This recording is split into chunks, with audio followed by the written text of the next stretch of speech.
Hello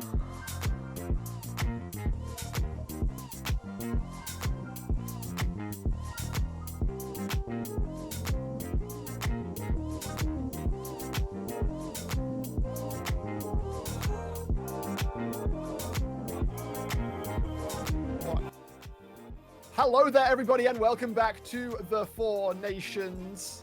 We are here in the cross groups. I am Brackish Brit, joined by Zathos and Shibby as Belfast Storm take on the Nuclear Vikings. Boys, there's a lot of excitement, perhaps, coming across from this this upcoming matchup. Bit of spice, perhaps, Shibby. I mean, two very volatile teams, I will say. Yeah, that's the word I was looking for. Just a little bit. Just a tad. I'm expecting a bloodbath. I'm expecting a fist fight between these two teams. I don't think either of these teams are gonna come out happy with the win they get. I'm gonna be quite honest. I don't care if it's Belfast or it's Nuclear, 2-0, 2-1, whatever.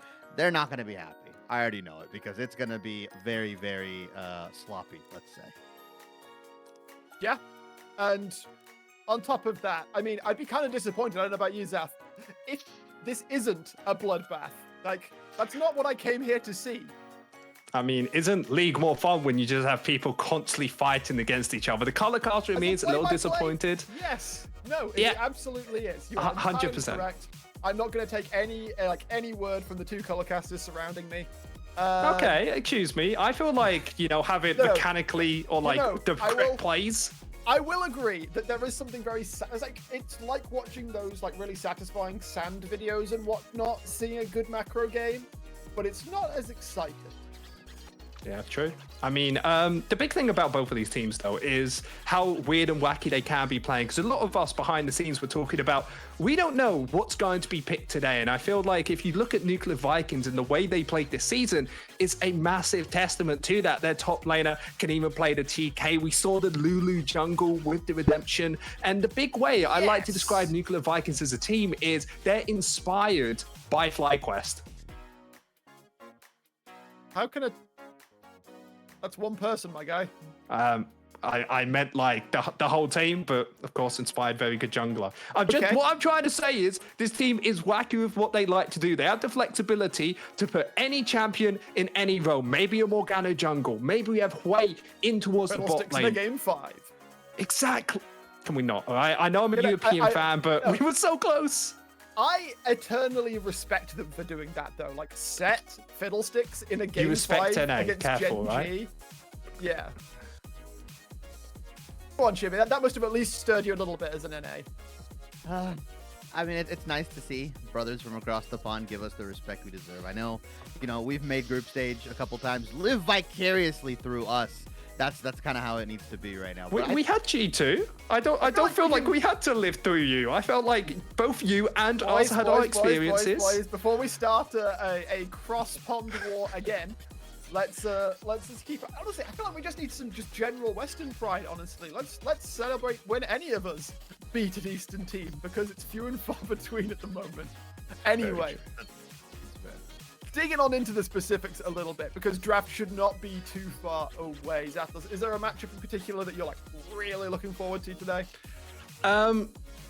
It's really difficult because for me, it's more of just seeing these two teams match up makes me super excited because Nuclear Vikings mostly like to go for this death ball team comp. Or Belfast Storm, I'm excited to see if they want to kind of pivot in towards more just Enchantree bot lane with the Lulu game paired their last game, or if they want to go for their constant hard engage. So to answer your question, I think mid lane having Eden versus Vixen could be probably the most exciting, especially Vixen, as we have seen her pick the Silas in the mid lane, be more aggressive, get towards that back line and cause mayhem. But we've also seen a little bit more of a supportive one, playing the Zeph in the mid lane with those ultimates down bot lane, causing just so much havoc. So the mid lane matchup really is going to be the place we're going to see the victor today.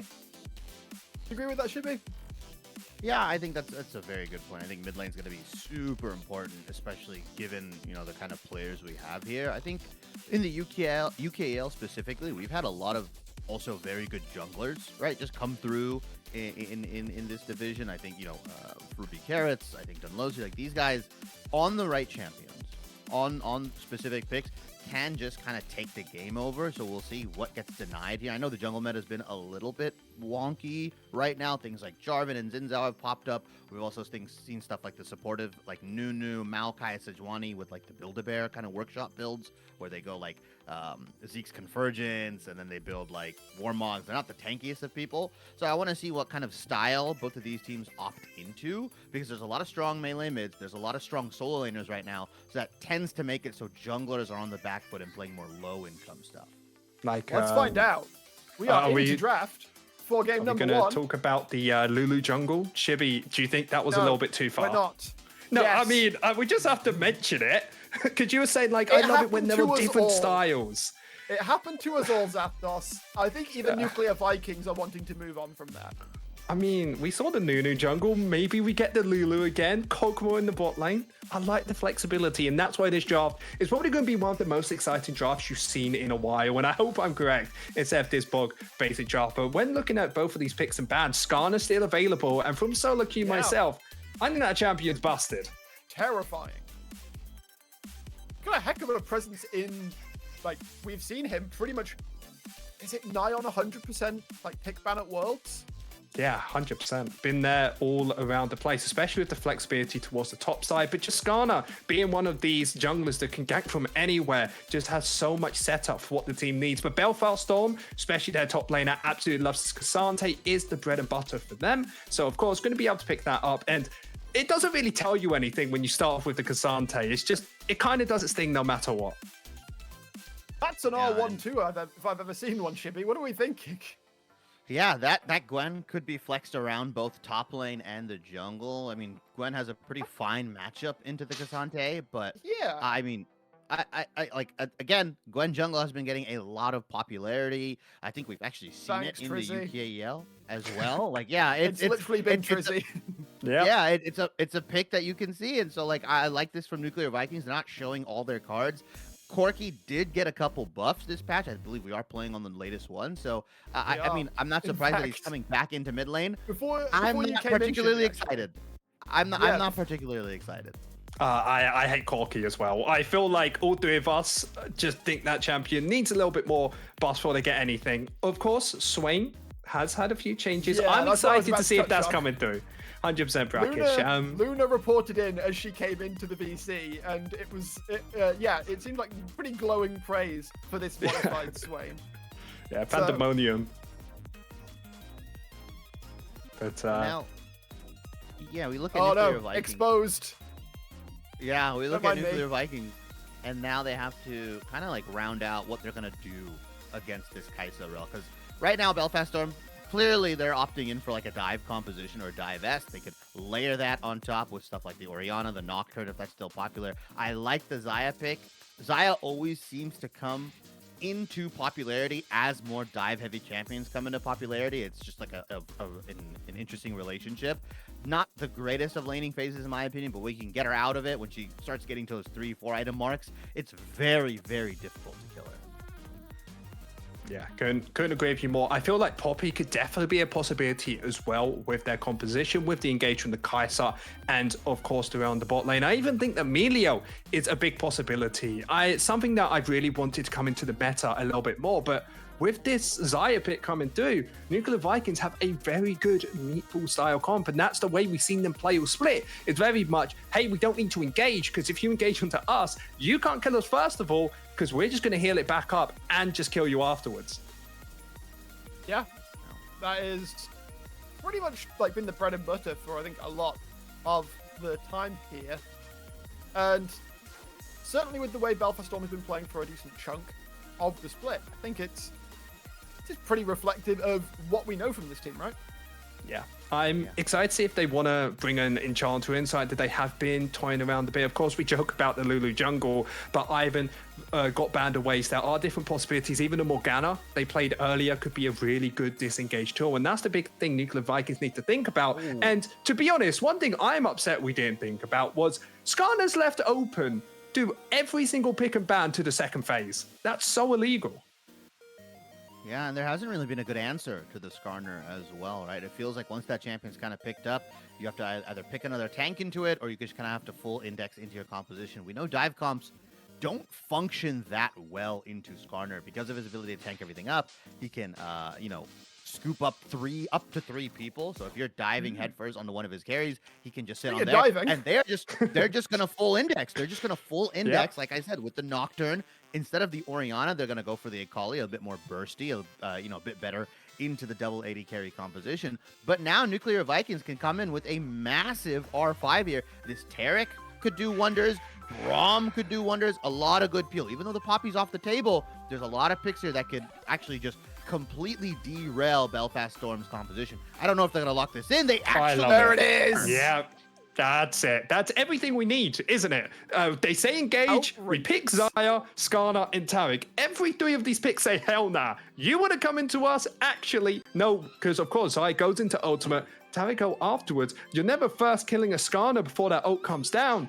So the only way I'm seeing Nuclear Vikings losing this game is if they get super far behind early into the game, or there comes to a point where they're not as a team, but even that doesn't happen. I guess their engage is slightly off, but Nuclear Vikings this whole season, I feel like all three of us can say it, their drafts have been phenomenal, except for the Corki. Yeah. I mean, I will say the Corki fulfills that double AD carry role, but yeah, I think these past couple of weeks and just this whole season or this split, Nuclear Vikings seems to have always had an answer for whatever the enemy team has, like a mega monstrous pick. And it might not be the most fanciest, but in this case, we do have the Taric, we do have the Skarner. I mean, you talked about engage issues. Nuclear Vikings is never going to be the one to pull the trigger, right? True. All they have to do is set up around objectives, set up and around their siege. They have double ADC. Like you said, the only thing that could really kind of mess them up, Zapdos, is if they get really far behind. If Corki doesn't hit his two-item power spike on time. If Xayah isn't allowed to get to that 3-item break point, right? Gwen, 2 items. These kinds of things, if they get delayed far enough, 1, 2, 3,000 gold down, then Belfast Storm can kind of just constantly pull the trigger and keep Nuclear Vikings down. So Nuclear Vikings just have to play this kind of like even game. They can come out a little bit down in gold or maybe 500 up. It's perfect position for them because it's really difficult. A Nocturne's not going to have a fun time into this. He's going to go in and he's going to go back to the fountain. There is one thing that we do need to talk about this team comp, because I completely agree. Nuclear Viking team comp, late game, disgusting. Team fighting, absolutely amazing. But let's think about the side lane as the way that Belfast Storm can win this. And Akali is their shining light of trying to get out of this situation. Because imagine Akali goes even or gets a slight lead, has to go against a Gwen or even a Corki on the side lane. That is always going to be constant pressure. They ever go up a little bit too far, she is going to be able to kill. And of course, with the Nocturne ultimate on top of that, you have that extra constant pressure.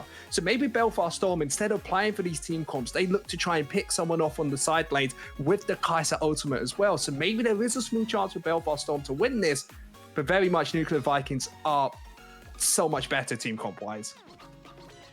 Let's also get to the point down there that Nuclear Vikings should know this, right? And then you get into the sort of mind game of, well, Nuclear Vikings don't need to play the whole map. If they deathball, then it's going to be very difficult for Belfast Storm to win objectives. Now, obviously, they can claim gold elsewhere, especially if they want to have Vixen off in a side lane taking towers.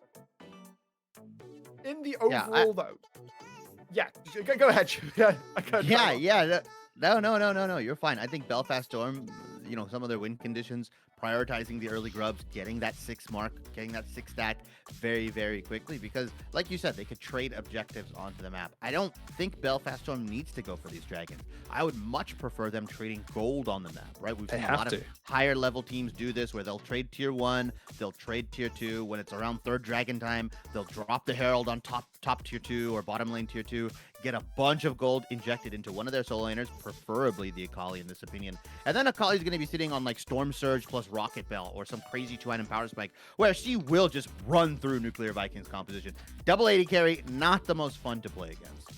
Yeah, 100%.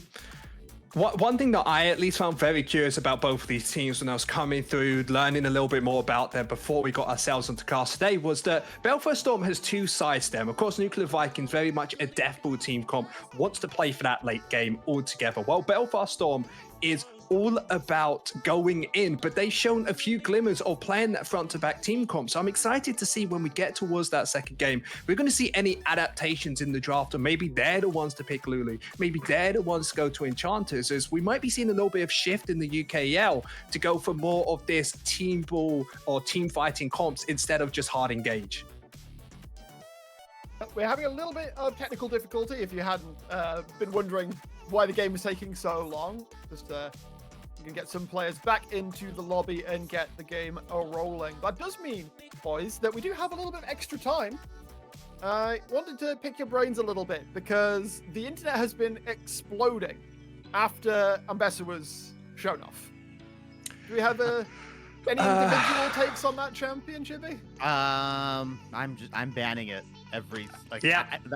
I'm not even ever going to let that through ever in any of my games. It's gonna be it's the new Cassante, and I know people like joke about it. It's gonna be in one of those spots where it's very, very hard to balance. It's either gonna be really, really good or really, really bad in this case, and she's probably gonna have.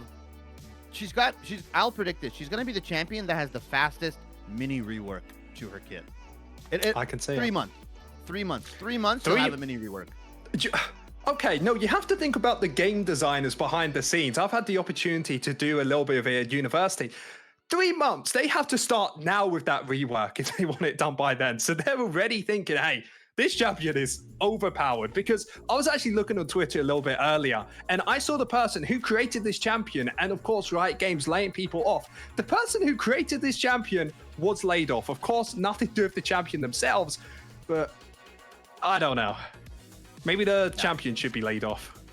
Yeah, I mean, it's yeah. I think 3 months they'll announce the mini rework, and then it'll come out in another 3 months. That makes more sense. Absolutely disgusting. Poppy, if that champion's ever picked, Poppy just needs to be into the game. But that's the only thing that you can Poppy do. only has a 2 seconds W. Remember that. So even if they're like, hey, you can't play the game for 2 seconds, what about the next 20 seconds you don't have W up?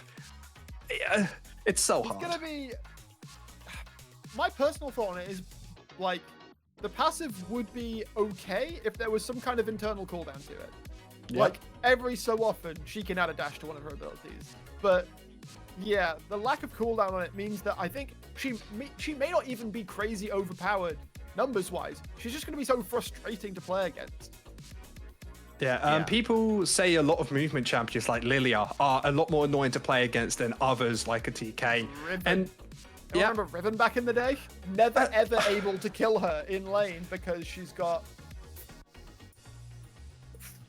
one basic dash, all 3 iterations of Q are sort of mini dashes. I mean, it still kind of is. The big thing about Riven for myself is, if you're playing an AD carry or anyone that's squishy, if Riven's on your screen and she has flash up, you know that there's a possibility where she can just flash W, kill you instantly. And I think the new champion is going to be exactly like that, where if you're on their screen, you've messed up. If you're outside your fountain, you've messed up. If you've loaded up Lee, I mean, personally, you've already messed up, but definitely messed up if that champion's in it.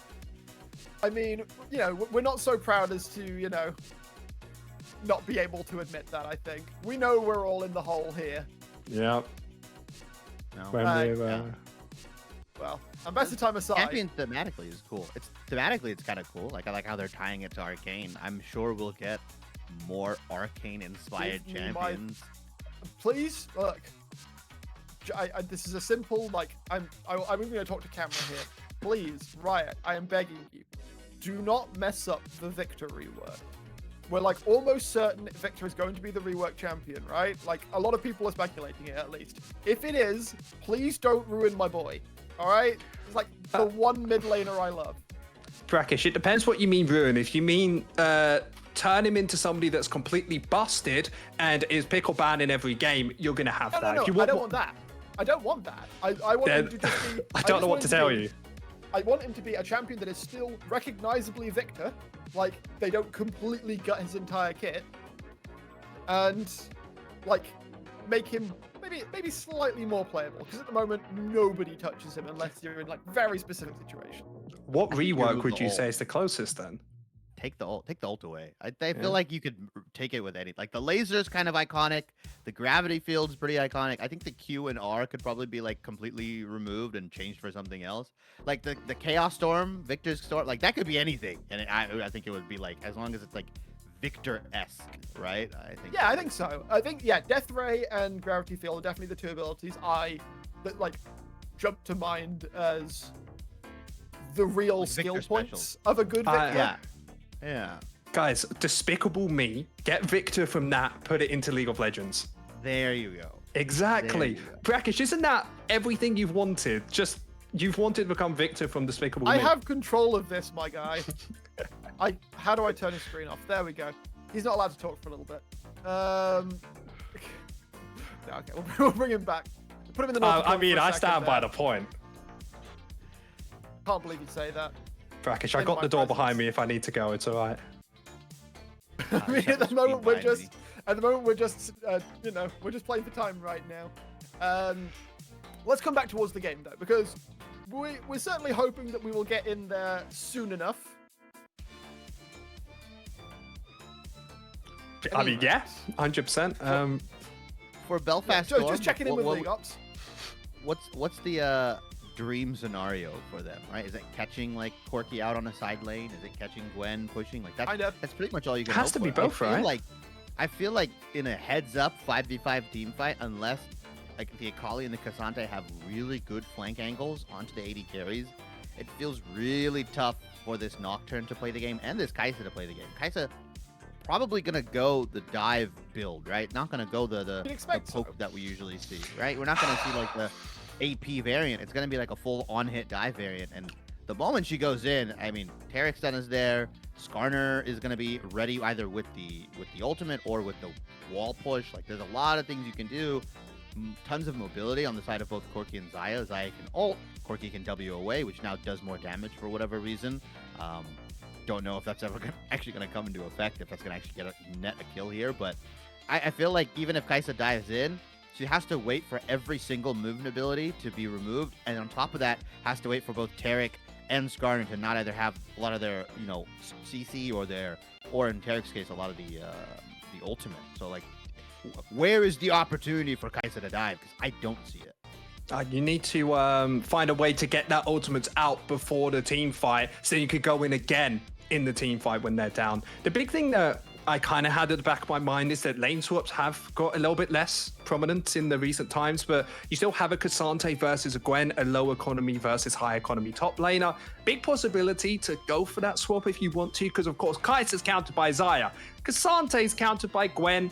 Rel into Tarek isn't fun. Very much says Belfast Storm doesn't have a good bot lane and doesn't have a good top lane. So if they do that, Akali can survive towards the mid lane and you can look to maybe play around the map on the opposite side that we talked about. So then at least on one of these side lanes, you're going to have a Gwen, you're going to have a Corki in a super awkward situation where you should be able to ult them and get these big leads. To level 6 with Belfast Storm, they need to get something going very early on with that. Otherwise, of course, the game is going to slip out of their hands. Most likely. So, with that being in mind, do you want to formally stamp your seal of approval on one of these teams for game one? Do we have to? I feel like Yes. it's pretty obvious. Shibby, at least for myself, Nuclear Vikings, I don't think it's even close draft-wise. Akali, if they don't run it down into them, they'll be fine. I believe we were asked for predictions prior to the obviously going live. I said 2-0 Nuclear Vikings. I'm sorry, Belfast Storm. I said I have a 3-0. little faith. I have a little bit of faith in that Belfast might be able to pull out a win. So I kind of hedged the cowards option, you might say, and said 2-1. But that in mind, Playing on the fence. That is literally my existence, my guy. But with that in mind, we do have a pretty ringing endorsement of Nuclear Vikings for this game number one. And since we've had so much time of us waffling, I'm going to give our casters a little bit longer to waffle this time around as we get ready to head across to game number one. Luna and Roy B are standing by to bring us into the game. Guys, take it away. Thank you so much, Brackish and co. I'd say that was a pretty good breakdown of what this game is looking to be, Rory.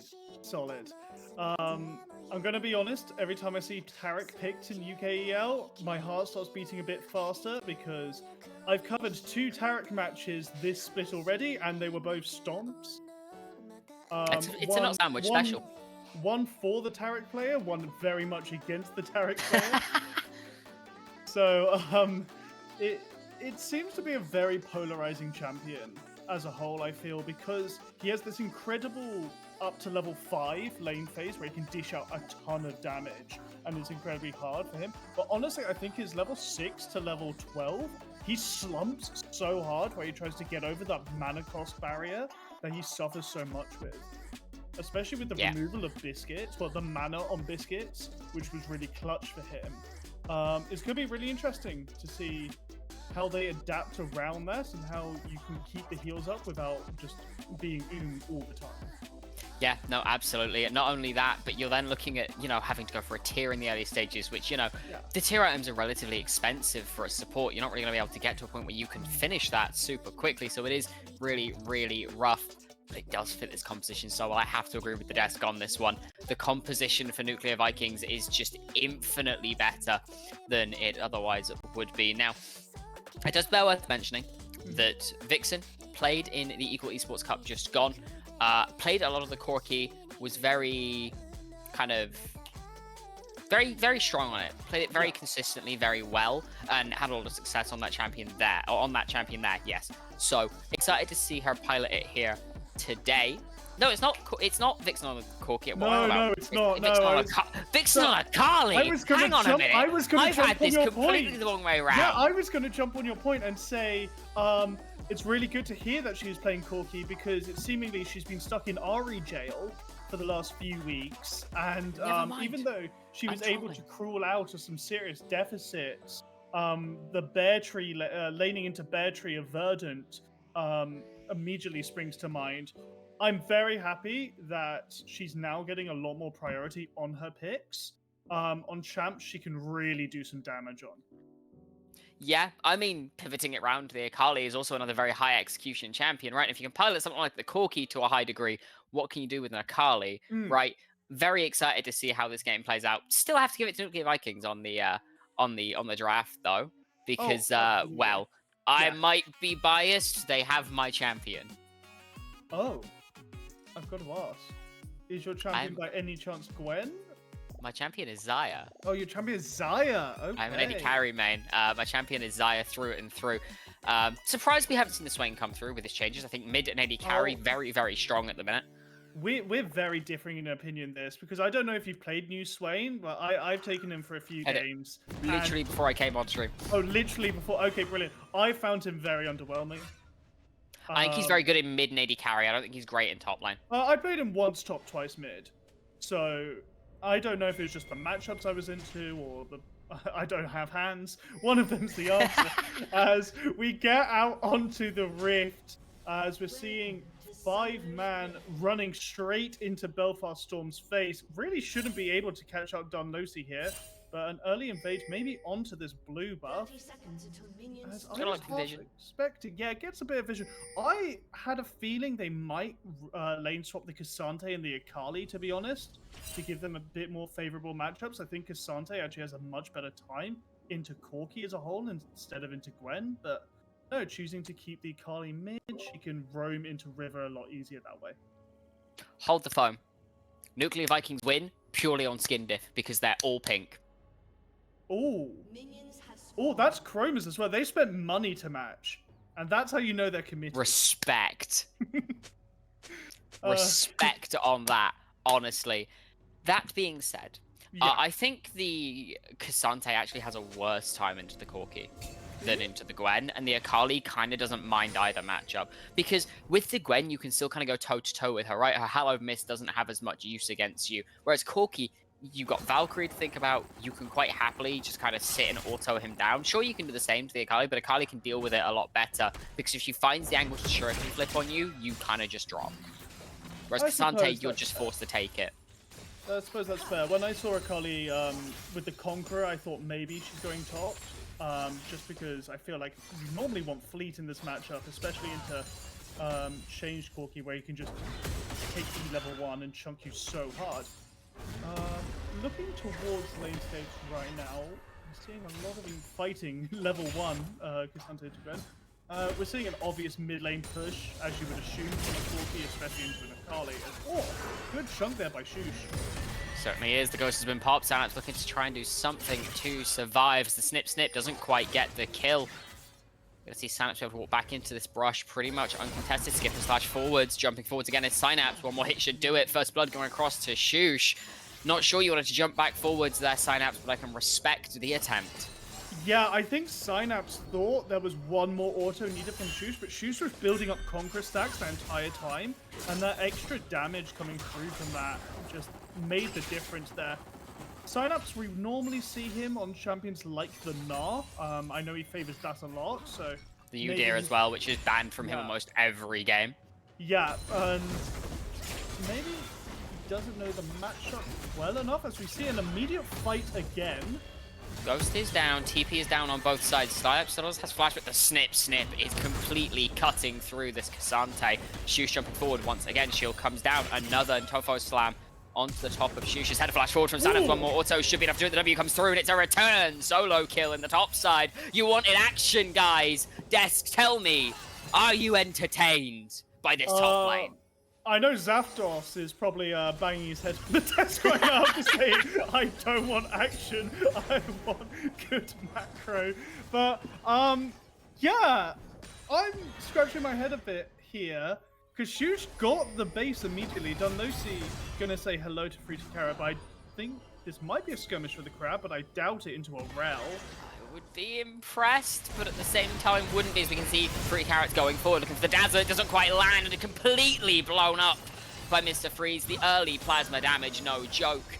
A good Blade Caller will stop Baron from looking for the re-engage, but you've lost your jungler pre-5 minutes. Yeah, Fruity Carrot not committing the flash there for the crash down was Scientist death warrant, really, and that's why I was so... Oh, Vixen looking for it, but unable to find a fight. But I don't know. I feel like Rel and Nocturne especially are incredibly good duos. Ooh, Varen looking for the dive onto a Chronos. Thank you, a little bit more. Vixen able to pick that one up. Shuriken flip. Just about escapes the tower. High action in the early game. Certainly, as we can see Fruity Carrots up towards this top side, looking onto Synapse. The Unstoppable is good. Knocks him under the tower with that pushback as well. Synapse happy to just take on that one straight on the nose. Yeah, Fruity Carrot committing to a gank here, knowing that he can't contest Crab, especially with Dunlosi getting the previous one, getting a nice face off. Actually, Dunlosi is here as well, flashing forwards, looking for the fear. Hollow Mist is there, no knock-up left. One more slam should do it, should be donated. Never mind, Synapse having to take that one for himself. Going up to 2-1 in this matchup. Not the way we expect this top lane matchup to go, but with jungle influence, I guess anything is possible.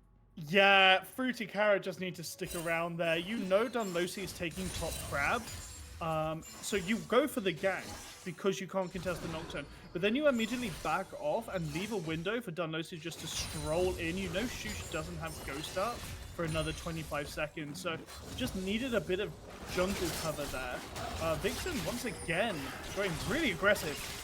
Certainly is. Could find the solo kill on a Chronos. A good second use of the ultimate on that perfect execution. Will go down. Traded back to a Chronos, so not ideal, but happy to take that as Vixen. Although, these early leads, we'll see how much they mean as the game gets later. Of course, it is still a very good late-game comp, mid-game, late-game comp from the NUC Vikings and Fruity Carrots looking to possibly make something happen on the bot side, coming through the wall, looking onto Varen. Dazzle not going to land onto anybody, which means this is just kind of going to fall dead in the water. Flash away from the crash down. Fruity Carrots as Dunlosi starts to walk in. Nuclear Vikings on full retreat at this point. Blade Caller stops Mr. Freeze from being able to step forward, which should dissuade anything from happening here. I like the idea of pairing the Ishtar's impact with the Dazzle from Carrot. Doesn't connect. Once again, fighting. Good flash forward from Baron to find the engage. The fear lands onto Brody. A good Blade Caller knocks him up under the tower, though, as Dunlosi falls, and Freeze now going low as well. A good Void Seeker will secure the trade kill, and Mr. Freeze able to get out with his life just barely by committing the flash away from not sandwich there. Yeah, a little bit of an overstep there from Dunlosi does mean he starts tanking tower, which is very unfortunate. But when you look over to the side of Belfast Storm, your two main carries, your two main damage dealers are both sitting with the 2 kills. You're very happy on the side of Belfast Storm. You don't really care about losing the first drag. It's Chemtech after all. As we're now seeing Dunlosi go for a much higher priority objective, in my opinion, the first dragon. The Grubs, Synapse, really nice wave management, able to push that in just to cover his jungler if anything goes awry.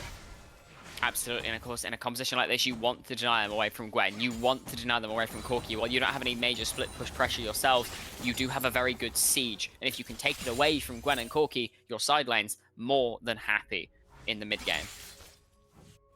We're seeing Vixen actually being able to, with that solo kill on Eden, being able to pick up that needlessly large rod on the first base, which... Zonya's rush? I wouldn't go that far. But possibly. I was gonna say, it's Shadow Flame, Zonya's, or Deathcap rush, right? Yes. Yeah, I think so. I think it's a Shadow Flame rush. Could be. Is what You, I was you do like the imagining. alternator. You really So it has to be do. one of those two, because the amp tome's in inventory as well, so it's Yeah. one of the two of them. Yeah, absolutely. And I'm more surprised that she's not going towards the Lich Bane that we see so often Akali's rushing. I feel... Did they change Lichbane to So- include? They didn't include invade. Yeah, did they? Yeah, blah, blah. Blah? Did they change Lichbane to include a needlessly large rod with the item changes? I think so. I do think so. Which would mean... Dunlosi flying into the top side. Fear coming down onto Shush. Will just fall all out. Not quite able to go through on this dive. But very happy with that one. There is not Sandwich stepping a bit too far forward. Has to flash away from the Shattering Strike. Blake Core doesn't go through. Killer Instinct used onto Sandwich. Stun goes down from the Dazzle, but now Varen's going in with the Crash Down. You might be able to trade 1-for-1 here, but a good flash away from Varen means that's not going to happen. Brody now left on 1v2. Doesn't have the Blade Core. Doesn't have anything left to play this fight out. Will just have to walk away. Not battered, not bruised, but very unhappy. Yeah, absolute great 2v2 there by the Belfast Storm bot lane. As we're seeing Pretty Terran once again, just annoying Synapse more than anything, isn't able to get a single just point of damage really that matters onto Synapse. We're seeing another play. Brody stepping a bit too far forward, a good flash, but there's no Blade Caller. You got no mana for the Blade Caller. It would have been an execute, but it does not matter because the mana is gone. Yeah, that's just really unfortunate. Brody didn't do the internal maths. That's rough. On the 2 ability costs, which, yeah, it 130, really, I believe, is the really total. sucks. Really sucks there for Brody. Getting out his primary disengage with his flash down now as well. Dunlosi's paranoia is going to be up in about, I'd say, 25 seconds. And Varen hits 6, will now have access to the Magnet Storm. Dunlosi is make a play here. Still no mana on this Xayah though, and no Blade Caller now as well. Trying to use it just to farm. Dunlosi sitting in this Tri-Brush quite happily. Fruity Carrots, good awareness to move down to cover this bot lane though. Yeah, really nice. Sacking the Gromp to immediately cover bot lane, knowing Dunlosi could be nearby. Ah, we're seeing the Lich Bane come through now. So I was wondering if it was Lich Bane. Yeah, I had a feel, like, I knew needlessly built from Lich Bane, but I was thinking, are you not rushing Sheen here? But, oh, actually, I thought Synapse had the angle there on Shush to all out. But yeah, not going Sheen first on Akali is quite unusual, but it kind of makes sense if you're not going Fleet. So you don't get that extra healing. So I do get it. I do get going the needlessly first and then seeing on just an amp tone. Yeah, see, I didn't realize they changed the Lich Bane build. Don't play mages, don't build It's the an item. awful build now. It feels terrible. Same could be said for a lot of items though, to be Yeah. fair. Yeah, the only one I like at the moment is Horizon Focus, which is just more books. And just stuck there. As Vixen, So really much good damage. trade. Yeah, really good trade onto Eden. Who's just sitting on a Phage and a Cull right now. This Corki is so asset poor, I guess. trying Has his a lot best. of liquidity. As we're seeing not Sandwich now covering to cover as well. Yeah, Eden just causing a lot of commotion in the mid lane just to cover farming. Dunlosi's under on this grubs. wave. Yeah, Dunlosi once again Gonna take these grubs, likely to get all 6, but with not sandwiched there, we might see a move over to deny the full 2 might buff.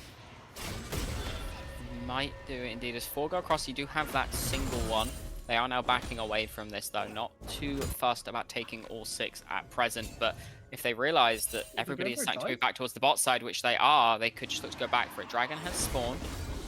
Could be looking for a dive, and I think Brody is aware of it. TP in from a Kranos. It's Fruity Carrots and Not Sandwich move down as well.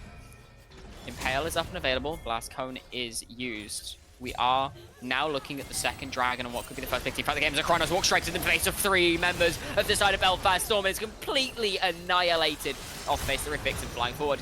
Impale lands onto 2. It's very good as the Cosmic Radiance comes down and keeps everybody alive. It will just be the 1 for nothing for now.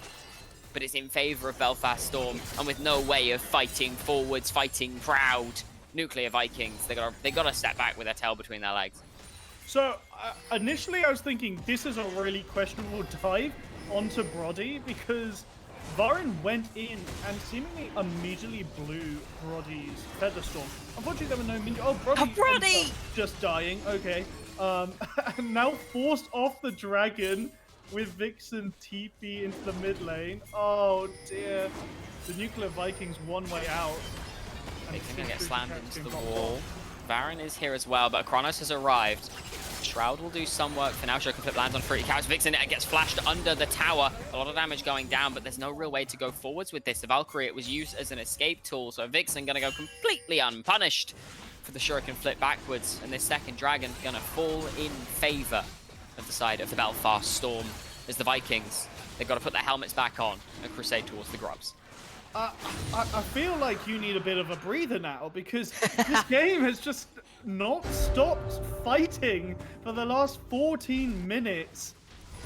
Fruity Carrots constantly just rocking up to places and either slapping them down or being forced to cover from all the fighting that's going on. We're now seeing a setup onto Not Sandwich. Really nice. Not Sandwich, no clue on this at all. No, not at all. The Shattering Strike goes down. A good flash. Dunlosy going in with the Paranoia, but there's a lot of feathers down coming down from Brody. Freeze able to grab up that one. There's a fight on the top side as well.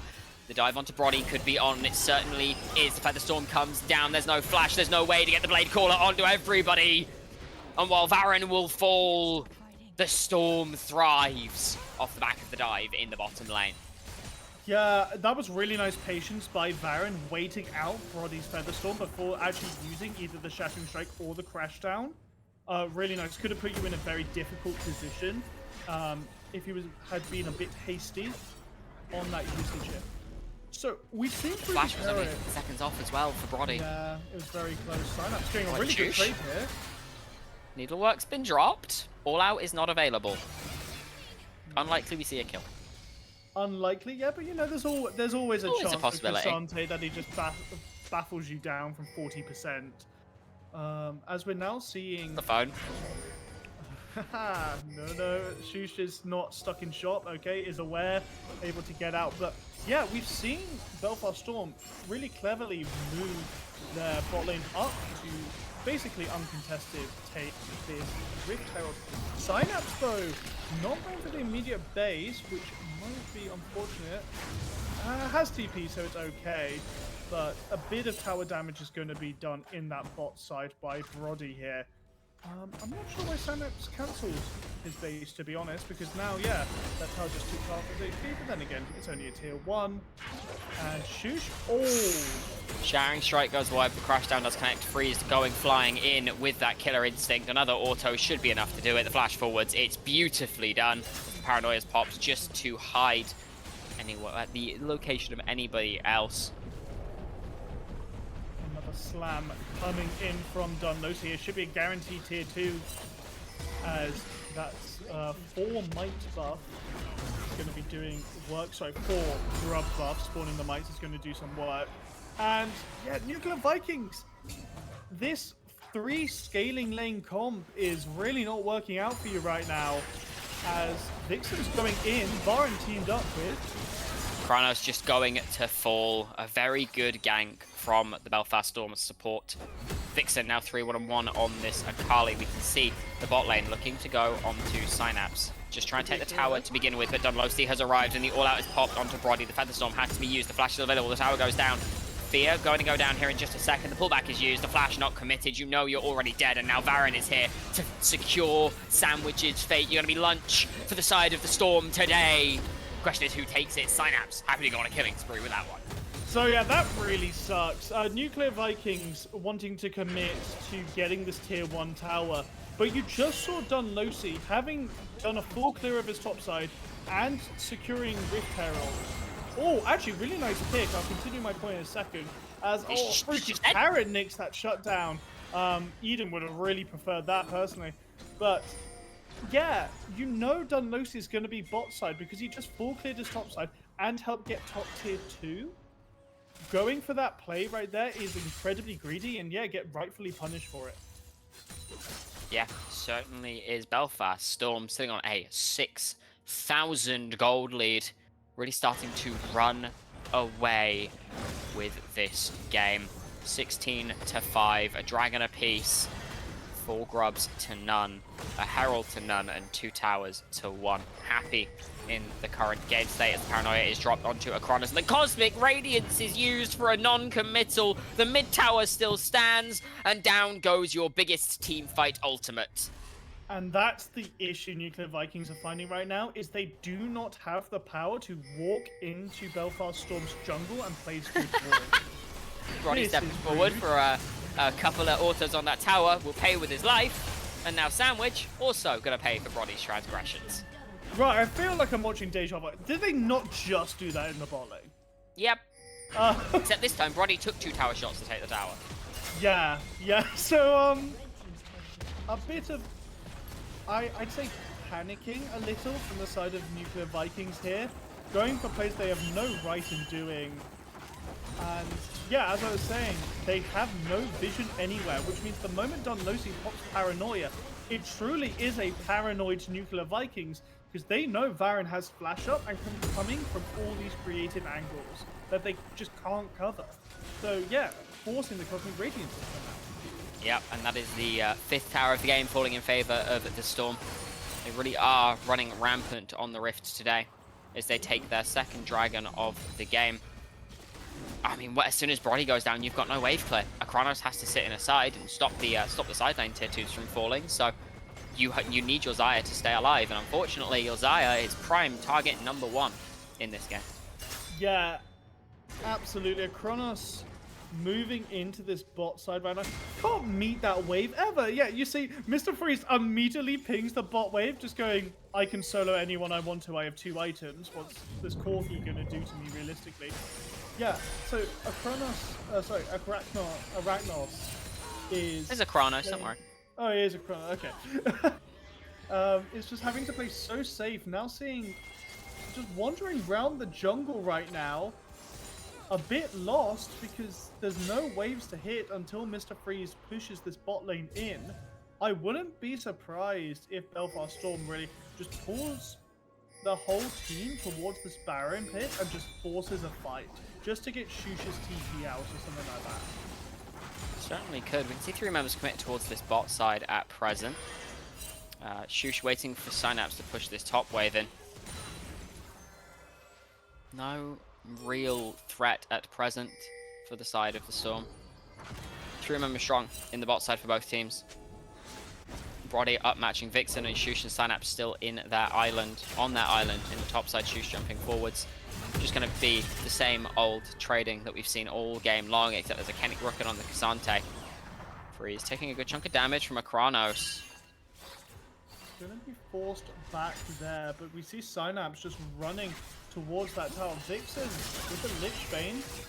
Oh, going in on Brody, but has no escape except for the flash. Isn't too upset with that at present though. Vixen not particularly scared of this AD carry. It's only a 2-item Xayah, and as long as you keep moving, you cannot get caught by feathers. And now we see the vision game going in. Complete ward domination on this top side. But the saving light for Nuclear Vikings is they managed to get that ward in the Baron pit. So they'll know when it's being started up. But when you're saying, don't worry team, we've got this one ward, it's looking a bit bleak for your team. Certainly is. We are in a little bit of a lull state, but it's very... I mean, it benefits both teams, right? Nuclear Vikings happy to play and scale, but it does mean that the second the Belfast Storm decide to pull the trigger, they've likely put a lot of thought into that fact. We'll see just what their next move is, as we can see pings coming down onto this Baron. If it does get started, it will be completely in the dark.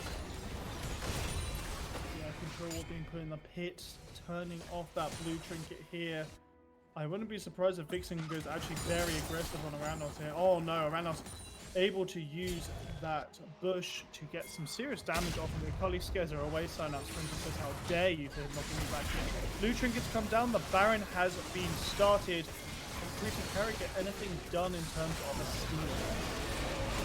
We'll have to see if the Skarner can get anywhere close. Shoosh, Not Sandwich, Carrots and Brody all in the area. Shattering Strike goes down. There is 4,000 health left on this objective. And Dunlosi looking to call it off. Synapse looking to go forwards. Not a lot of damage coming down at present, as Akranos has joined the team now. TP not used, as they will get pushed off. Vixen running out of base. The Baron going to be potentially immediately started back up again, but Synapse has been caught by Shoosh. Neil goes down, flash away, all out onto the Gwent, trying to find a way to escape. He's going to be able to walk away. TP coming in from Vixen. This team fight, it's been used. The Paranoia in on towards Not Sandwich. The Fear comes down, the Cosmic Radiance lands, and there's no fight to be had. A good use of that Cosmic Radiance to force the disengage from the side of Belfast Storm. But now, if you're looking to take a team fight, you have to do so very, very carefully. No Paranoia, but there's still the Killer Instinct, still the Perfect Execution, still the Magnet Storm, and Synapse have to TP back into this play. Yeah, initially it was looking very scary for Synapse. I thought he'd been caught out, but then Dunlosi coming in with just a single Paranoia forces out Nuclear Vikings team fight for Varin in the front line. Found the engage. Vixen's there as well as TP in from Shoosh does come through. The Baron has gone down and Synapse is now looking to go forwards. Mr. Freeze looking for an angle in, does have that Killer Instinct. There's a good knockup, lands onto 3 from Synapse Sprinter, but there's no all out. It's a shutdown going across to Brody. 4 members strong, get out with the Baron, and Synapse happy to give his life across to the enemy AD carry to make it happen. Yeah, it's a bit hard to tell whether that was Varin and Synapse just saying, you know what, we're happy to die here if we die as long as we get the Baron, or if it was a miscall and Varin was calling for turn, but the rest of Belfast Storm said, no, we've got to finish this Baron. Either way, only 1 falls in the form of the Cassante. You're very happy with that.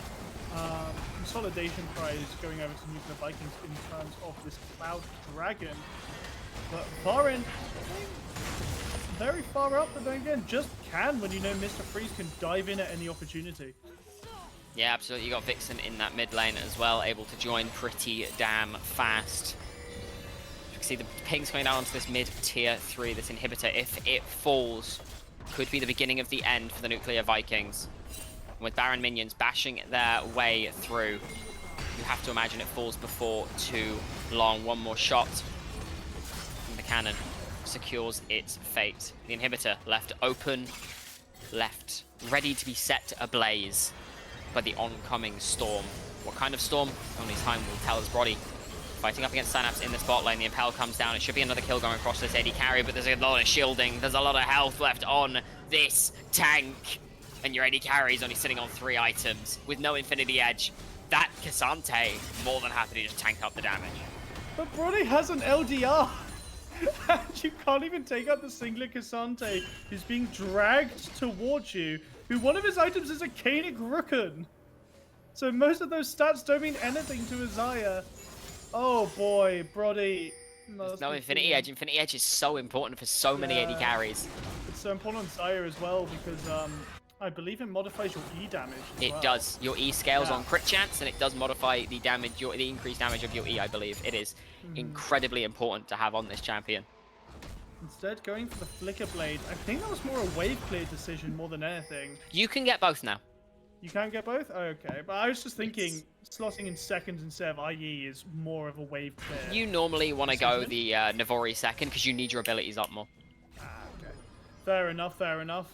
As we're now seeing the inhibitor tower on the mid lane's falling. Baron is still up. Mr. Freeze can't really walk up a bit too far here. The wave clear is good from the Corki and the Xayah. Vixen really just feeling around, seeing if she can get anything done. That Lich Bane could take an inhibitor quite quickly. Baron buff now dropping.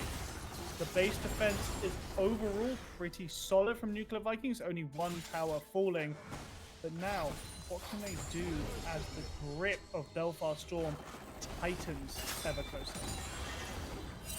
Hope and pray their carries get their last items. You're waiting for one more item on your Corki, one more item on your Zaya, and your team fight becomes nigh unmatchable. Only time will tell, right? We're sitting at a 3-item Kai'Sa on the enemy team currently, and she is incredibly strong. This Akali sitting on 2.5 as well is no slouch. It's going to be very difficult to find a favorable fight in the first place. It all rides on that Cosmic Radiance being pixel perfect across all 5 members. Saving Grace, you've got 2 items on Shush now, so he should be able to side lane pretty happily into Synapse. Has quite a bit of damage, especially that true damage coming through at level 14. Can do a lot of work in the matchup, but they're stuck in a quarter of the map right now. Nuclear Vikings so worried about walking into this jungle. It means Belfast Storm are able to pick up all these jungle camps, balloon their lead, and they're just slowly choking out. I believe that's a Guardian Angel soon coming through for Dunlosi. Likely will be, and we've not quite hit the 10,000 gold lead threshold yet, but we are teetering on the cusp. Just fishing there. They're going to try and walk in this mid wave as there's nothing up currently. Cloud Dragon So up much damage. in 45 seconds as they're making a push onto this inhibitor. As a Kranos has the Valkyrie away, it's a free inhibitor. As you see Belfast Storm likely just moving towards this dragon. Going to be their 3rd dragon of the game. And yeah, very fast approaching this 10,000 gold lead. Yeah, very quickly indeed. We're only about 500 gold off at this point. Took a couple too many Void Seekers to the face. Akranos had to try and get away. We can see they're not even looking for the dragon yet. They're just playing trap in the enemy jungle. There is zero vision that has caught these players out at present. Synapse, the only one in the light. Everybody else has gone dark. But Nuclear Vikings could not leave their base if they tried. 2v2 up in the top lane as Vixen gets pounded on. It's just going to get torn apart. Good Zhonya's keeps her alive for now. A good flash gets her out as well in the smoke screen. And now Shush and Fruity Carrots have to fight up against Synapse and Baron. Shush does have a lot of damage. Vixen, no pressure on this fight. Mr. Freeze looking to move up. Synapse doing everything he can. And push Shush away. All out comes down. TP coming in. Back again from Vixen. Synapse has so much damage and a 3-man knock-up. And while the Cosmic Radiance doesn't quite land onto the important member's body, is still there. One has already fallen to not sandwich, and 3 members strong in this topside. Synapse incredibly low. Vixen, the first one to fall for the side of Belfast Storm, but it's 2 kills back across in their favor. Akranos has arrived now as well, looking for something, anything, any way to turn this fight back in their favor because the Baron is up, and if you have to leave now, you're losing that objective very, very handily. The Paranoia still available. Sandwich tagged up by a Void Seeker as Baron still has this beautiful flank. Akranos jumping forwards, looking on to Mr. Freeze. Good shielding coming through from the side of Synapse.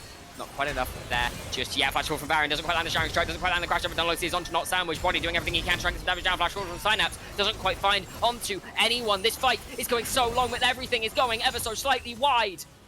We're back onto a 3-on-3 on either side of the rift. We can see Baron and Dunlosi going for this flank for the 3rd time. This fight, another W from Freeze Lines. Beautifully Paranoia onto Akranos will cause the downfall of the mid laner. And Baron finds a way onto not sandwich. Brody able to trade life for Mr. Freeze, but it does not matter. Your bot side has been annihilated. As Nuclear Vikings, and while your Crusade looked good, it did not look good enough. And Belfast Storm just come up absolutely massive in that fight. I believe Dunlosi ulted twice in that fight. The Paranoia has such a short cooldown, and that fight went on for, it felt like 2 minutes there as we saw the standoff of the bot side of Nuclear Vikings pretty much holding strong, you've got to say, into Belfast Storm for quite a while there. Kranos decides to Valkyrie forward to get some damage, and Baron not able to connecting that flash shattering strike. Two very important things in that team fight. The Belfast Storm were able to come up top in the end with Dunlosi diving into the front line. Fruity Carrot now getting zoned off this Baron take, but it's not going that fast. Mr. Freeze isn't there to do all that percentage max HP damage, but no, cannot be contested by Nuclear Vikings in this circumstance. It's going to be Baron taken. It's going to be an over 10k gold lead now. Mid inhibitor is down. Baron just going in. Flying in onto Shoosh.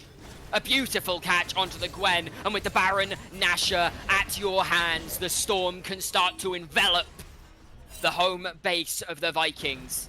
With an inhibitor open, this bot lane, it's next in their sights. There's a wave pushing in, there's a wave pushing in top, but they're just looking to crusade down mid. They're just looking to do exactly what the Vikings have looked to do all game long, and crusade into the enemy base and conquer it as their own. The wave has come in and is empowered by the Baron, and you are 4 members strong as the side of Nuclear Vikings. You have one last chance, one Hail Mary to keep yourselves in this game. You are 10, 11,000 gold down as your second inhibitor falls. Could look for a game end here. Synapse jumping forwards, looking onto a Kranos, able to unstoppable away from the Dazzle. Are going to back out now, look to go towards this top lane. They want complete annihilation of the enemy. Nuclear Vikings were 6-2 in the group stage, only dropping 2 games against Ruddy. This is going to be their first loss to another team this split. Placing second in their group, Belfast Storm is currently running them down after playing all those additional games to get to this spot here. We see the Magnet Storms up for Baron, but no flash just yet. No flash available on Vixen to make some serious plays. They're just trying to claim this last inhibitor tower, doing things by the book. Why not? You've got the Baron buff. Just end it cleanly. We also see the Cloud Dragon coming up in 45. Maybe Soul is the angle if they're not confident about just an all-out team fight around this turret. Cosmic Radiance. You see the mid inhibitor fall. Wave is killed by a Kranos. Dunlosi in the wings, ready to dive in. As the waves are colliding, you've got to assume those 2 super waves. Baron up.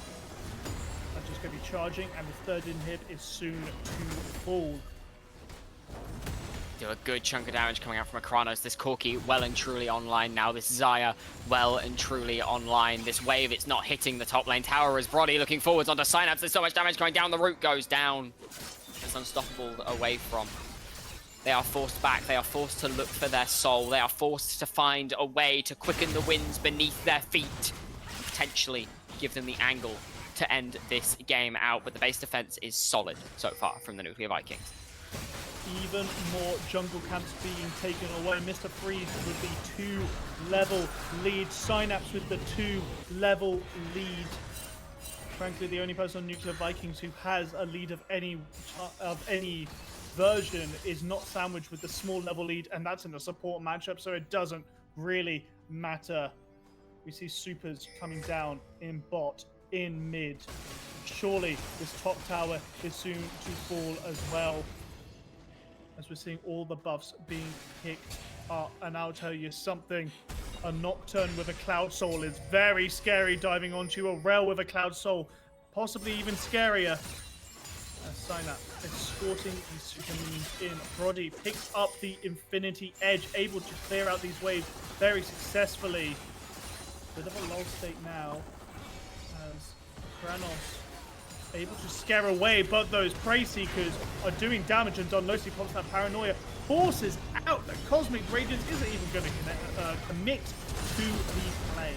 Now Synapse flashing forwards does get stunned up. A lot of damage coming down onto the members of the Nuclear Vikings. Their inhibitors are all gone, and Kranos taking another one to face the Baron. The beautiful 4-man Magnet Storm that spells the end of the Nuclear Vikings in game number 1. A triple kill for Vixen. She's finally come online with the fires of battle. It's a double for Mr. Freeze. It's a clean ace. It's a clean base take. It's a clean game for the Storm as they whip around and take away number 1. And Baron has been over the map this entire game. winning bot lane, winning mid lane, winning top lane, and it's so suiting that with that amazing 4-person Magnet Storm, it is the clencher 0-1-24. Wow, what a game for Varyn.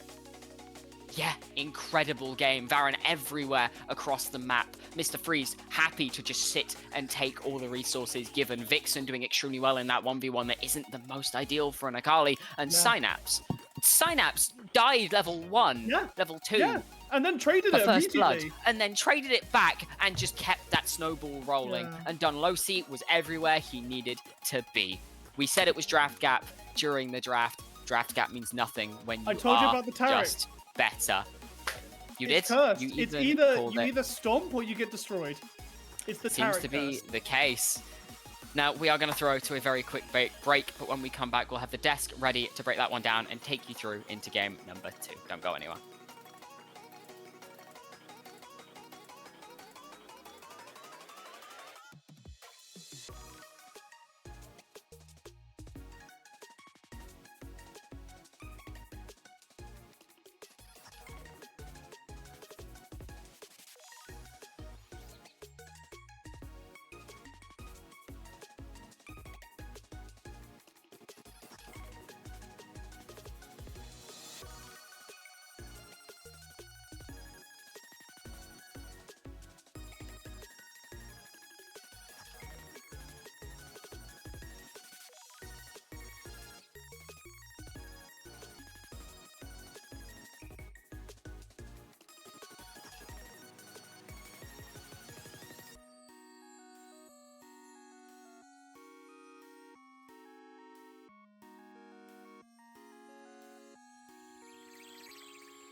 Welcome back, everybody, and boy, do we look like fools. Well, you two, I didn't give a prediction.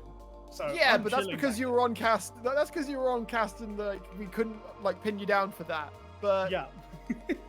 everyone, I mean, to be fair, everybody was saying it's like this is a draft gap.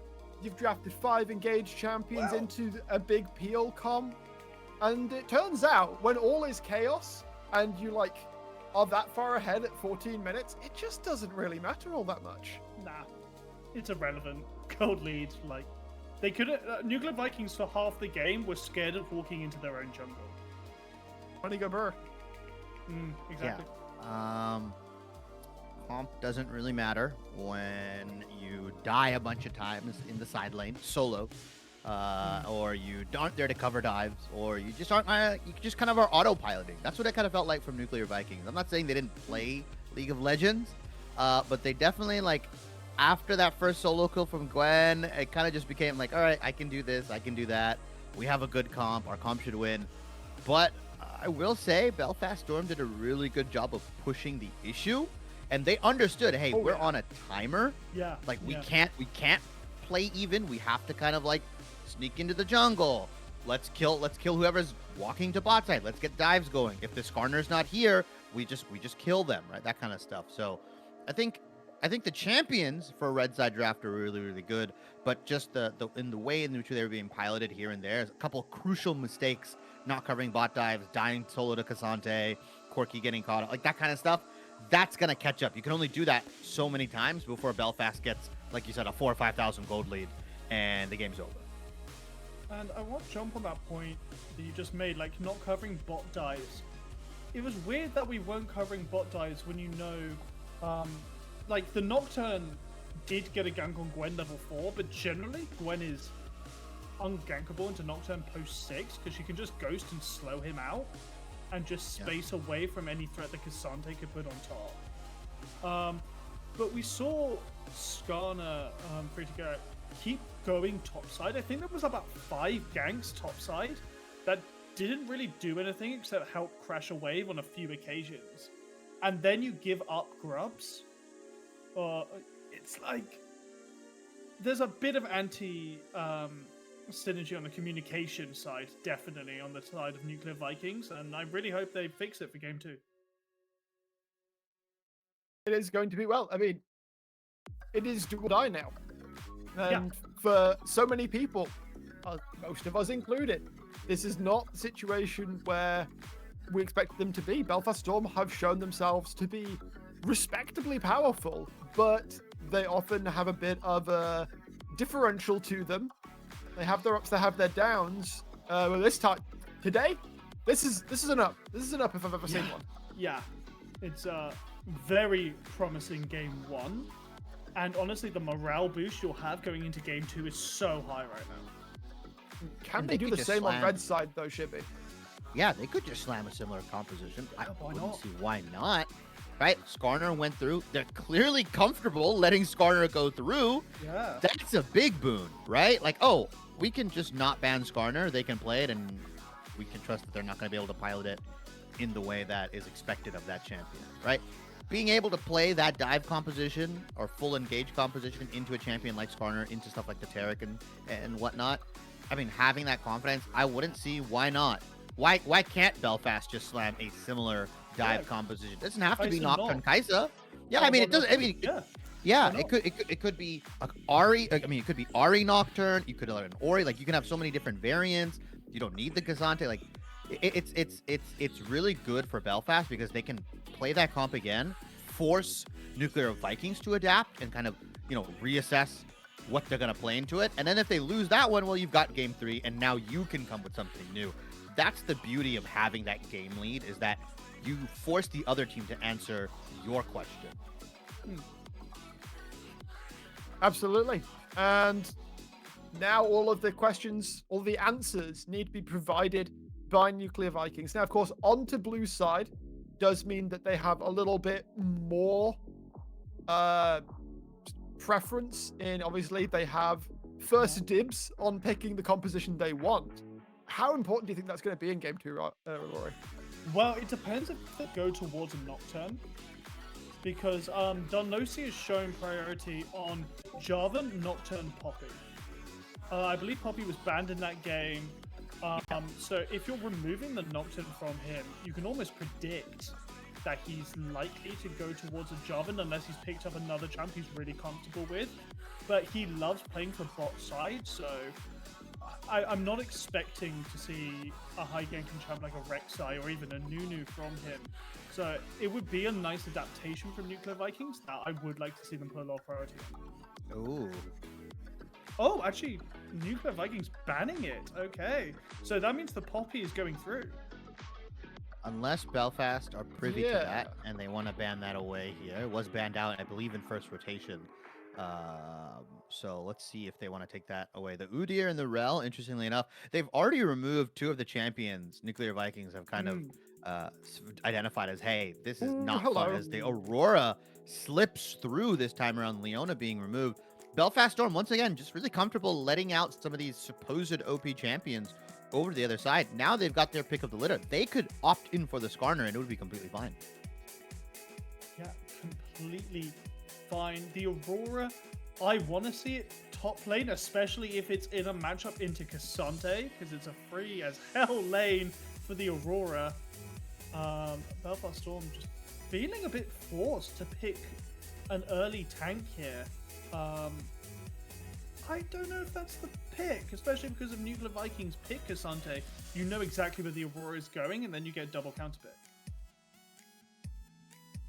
I would have been much more comfortable rotating AD and support, right? And also, like in a red side draft, if more often than not, you want to have some question marks, right? Like throw a little bit of a flex in there. Instead, Belfast Storm definitively say, mid? I played it earlier, it's fine. Wheelhouse. I don't think it's something that would be in her wheelhouse, but if she can show off a good performance on it, that could be a proverbial spanner to throw in the works. Yeah. Of course, we are seeing another Kai'Sa, and there is that Nunu we were talking about. Okay, Weren't so I expecting clearly it. said The Dunlosi real didn't question play is- Nunu. I did not say Fruity Carrot wouldn't play Nunu. It does beg the question though, is this going the full support redemption Moon? I'm not talking about Hothers. Is this the full redemption support Moon? I was talking or about is the build. Or this a much reaction to the build. higher tank, like Sunfire into Locket kind of style? That's Virus. a fine lock-in. That's gonna be that's gonna be the lethal tempo variation. Mhm. Front line, like this is a very front to back. Like, hey, we're gonna trap you in the Aurora ultimate.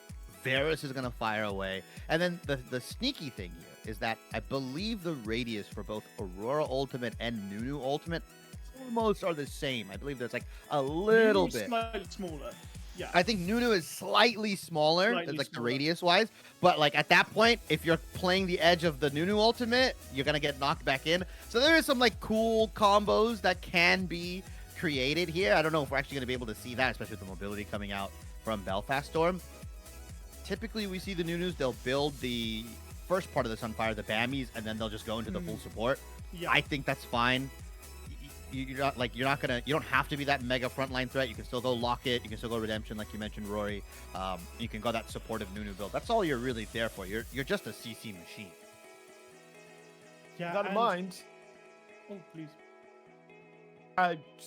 going to push the conversation towards the second phase of the draft a little bit. We got Syndra gone, we've got Jarvan gone. Of course, Cataclysm is one thing that pretty much disables the Varus. Like, Yep. you get the flash, congratulations. That's 5 minutes where Varus effectively becomes fair game, especially in a situation like this where Belfast Storm have a lot of ways of going forwards. Like, LeBlanc is going to be trained on this Varus pretty much the entire game, you have to imagine. Absolutely. Vixen has had some incredibly good performances on this LeBlanc, this split. So I'm very excited to see it again. There was a possibility that it might be the Varus mid, but with the LeBlanc lock-in, you're like, hell no, am I ever playing Varus mid? You into ever? that? Yeah, I do not want to play Never. that lane, not ever. That sounds so miserable. Especially if we do see the Vi lock-in here. I really like this adaptation from Belfast Storm.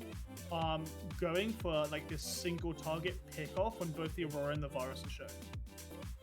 It's still dive. It's still dive from Belfast, right? It's just a different flavor of dive. It's not Who Nocturne. isn't banned, though? It's not a collie. Poppy is still up. I do see that. Would you Wow, pick but the thing Poppy is, they're gonna yet? have to throw the Poppy support if they want to.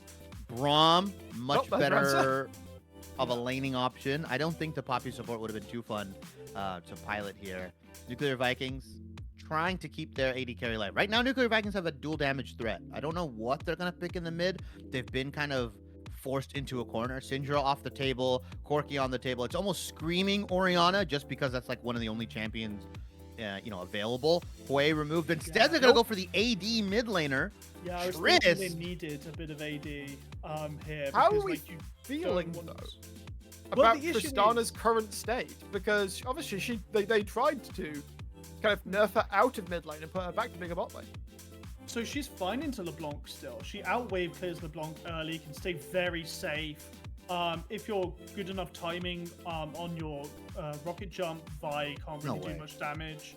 No, we're seeing the Rakan lock in. I was thinking Bard could work into Varus Aurora, but it's a bit harder to pilot in this. So yeah, the Rakan, much safer lane and also some more reliable engage to pair up with the Vi makes a lot of sense. Yeah, Tristana has a lot of abilities to kind of mess with LeBlanc as well. If LeBlanc dashes in, you throw the explosive charge on them. You can jump in while she dashes back. Like LeBlanc has to actually be very careful and meticulous with her spell usage into the Tristana specifically. Yeah, they've tried to nerf the Trist out of the mid lane, but like she still has some pretty solid She ain't going matchups. anywhere. Yeah, I think she's still like if you pick one of these like more fragile mages or fragile, magic damage champions, you can definitely abuse it. Double 80 carry composition coming out from Nuclear Vikings as well. You've got the Braum on top of that. This is screaming to me like it's going to be a much more support-orientated Nunu, right? The redemption, that kind of stuff. Yeah. You're fine on the damage front. Like Nuclear Vikings just, they've once Decent again frontline. said, hey, They just send yeah, it, they yeah. said, hey, we see dive. Good luck diving into all of this. We've got Tristana ultimate, we've got Braum ultimate, we've got Nunu ultimate. If you're going to jump in, you're going to have to deal with an absolute zero. There are a lot of different, again, techniques for Nuclear Vikings to kind of catch this giant dive that Belfast have crafted for themselves.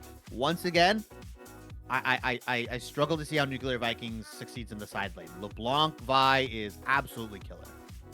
I was just gonna go. However, we said that about the game one draft. I want you to cast your mind back a little bit. How did that go down? I think Nuclear Vikings, again, they need to avoid bleeding the early game. This is a composition that gets really, really spooky on 1.5, 2 items. But if they're 3,000 gold down, if Vixen's picked up some kills, then their ability to execute, play out these fights becomes so much harder, right? Yeah, so much harder to fight. You're saying they have to wait for 1.5 to 2 items. I think that's why the Nunu here is such a beautiful bridge. Because for one thing, it gives the Tristana so much priority. Because if Nunu's just casually rolling into mid lane, forcing a LeBlanc to use Distortion, that's like an 18 mana sink on one ability. So you're instantly, her primary wave clear as well. So you're instantly like, for just showing up, I get so much for my laner. This is great. Absolutely. On the other side, though, I mean, Belfast Storm, is this as all or nothing? I mean, even the game one comp wasn't necessarily all or nothing either, was it? They just happened to get the lead. I mean, I'll take it. I don't think it's all or nothing. I think Nunu actually falls off a cliff in the late game. So if you stay out till late game, you can pick off this Aurora, you can pick off this Varus, and so much damage is negated. Nunu can't successfully frontline anymore, so you're kind of relying on a Braum, which doesn't feel amazing when he's 3 levels down on all the carries. So there is definitely an angle if they're behind for most of the game to come back. It's just in this between 25 and 30 minute period where they're heavily losing on comp. What do you think, Shibby? Where's the X factor point for Belfast Storm here? It truly is just on Vixen, right? If LeBlanc can get going, if she can play these Fog of War bushes very, very well, Varus and Tristana are not going to have a fun time. Like, I don't care if you have Locket on Nunu. She's just going to burst through that, right? If she hits that, like, if we go for like that true damage mage build that we've been seeing, where it's like Shadow Flame plus like Ludens or whatever, and she's just popping your ADCs before they're allowed to even enter the team fight. She doesn't even necessarily have to kill them. She just has to like get enough damage off before an objective, and it should be free. Pair that on top of Vi being there, level 6. Like, I find it hard to believe that this Shoshana is gonna be comfortable in mid lane once the level 6 start to tick. Right, 1 through 5, yeah, you'll be fine. You have a lot of good trading power. But Vi plus LeBlanc, similarly to Vi or LeBlanc plus Xin, where that 2v2 mid lane is just absolutely like, if they both hit level 6, you're just dead, unfortunately. With that in mind, I was going to ask for predictions. I'll ask for the very swift ones. Does this 2-0 or does this series go on, Shibby? And then Rory, I'll let you take that point to the caster desk. Well, Shibby, you go first then, and I'll carry it forward. Let's go to 3 games. Let's see Nuclear Vikings actually kind of tighten up a little bit. Don't make too many mistakes. Let's go to 3 games here. It's gonna be Nuclear Vikings win, I think. So I'm a massive NUC fan. So I'm veering towards Nuclear Vikings, but after just watching the team diff as a whole in the last game, I think it's going to be 2-0 Belfast. And with that, Wow. I'm going to welcome in Luna back to the cast. I'm still here, Wow. so if you're not a fan of me, unlucky. But Luna, what do you think of this draw? Huh. I mean, it's just essence of game 1 on both sides. We're basically just watching a salty run back with a couple of different picks. It's going to be identical. I think I'm going to give the edge to Belfast Storm, though. I think Vixen has looked very, very good on these highly mobile, highly playmaking assassins. And if she can pilot this one as well, alongside the Vi and the Rakan from Dunlosey and Varyn, who have also looked very good at their roles, this game does not look very easy to play for Nuclear Vikings, because the Tristana has been nerfed at a mid lane pretty much entirely. She has nothing she can do in that lane anymore, pretty much at all, from my understanding and having spoken to people who used to play it. The Aurora has gone Grasp, so the damage there is going to be lackluster until like 25 minutes. And this Nunu, I mean, how are you ever ganking onto some of these lanes, right? You're never finding any early lead for yourself. So I think if Vixen does get the chance to just play this game out, if Varyn and Dunlosey can link up again and control the map, everything starts to fall apart for the side of Nuclear Vikings.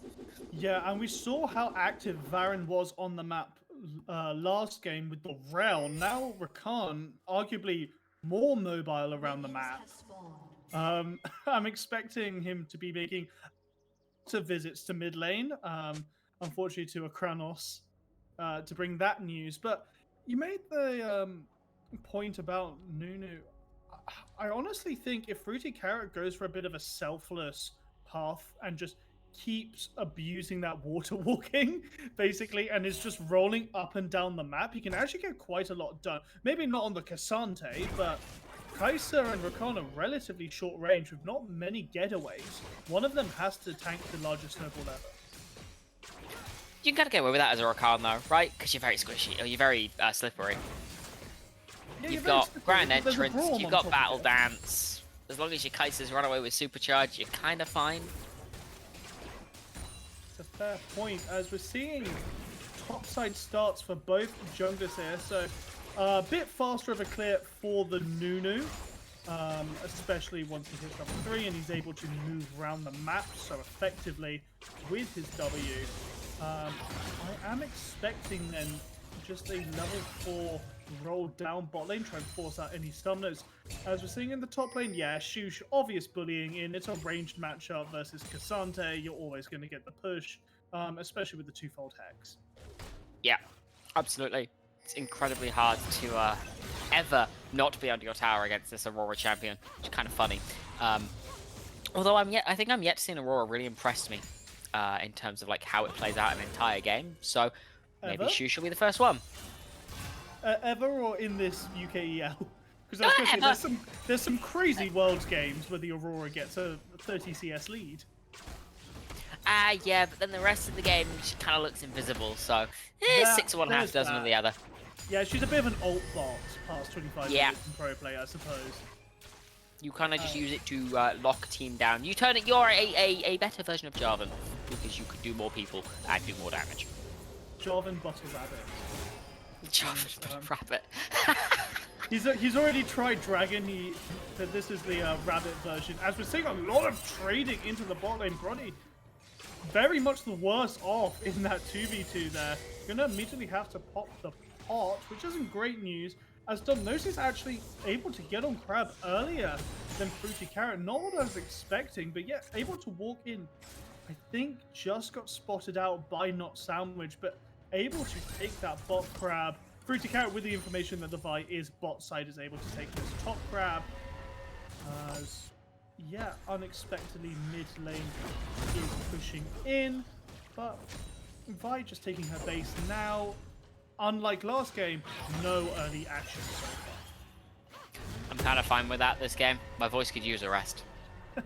Hey, I'm doing double duty on desk now, so I offered, let it be known. there is that. As we're seeing the first snowball roll in. Okay, good flash away from Synapse.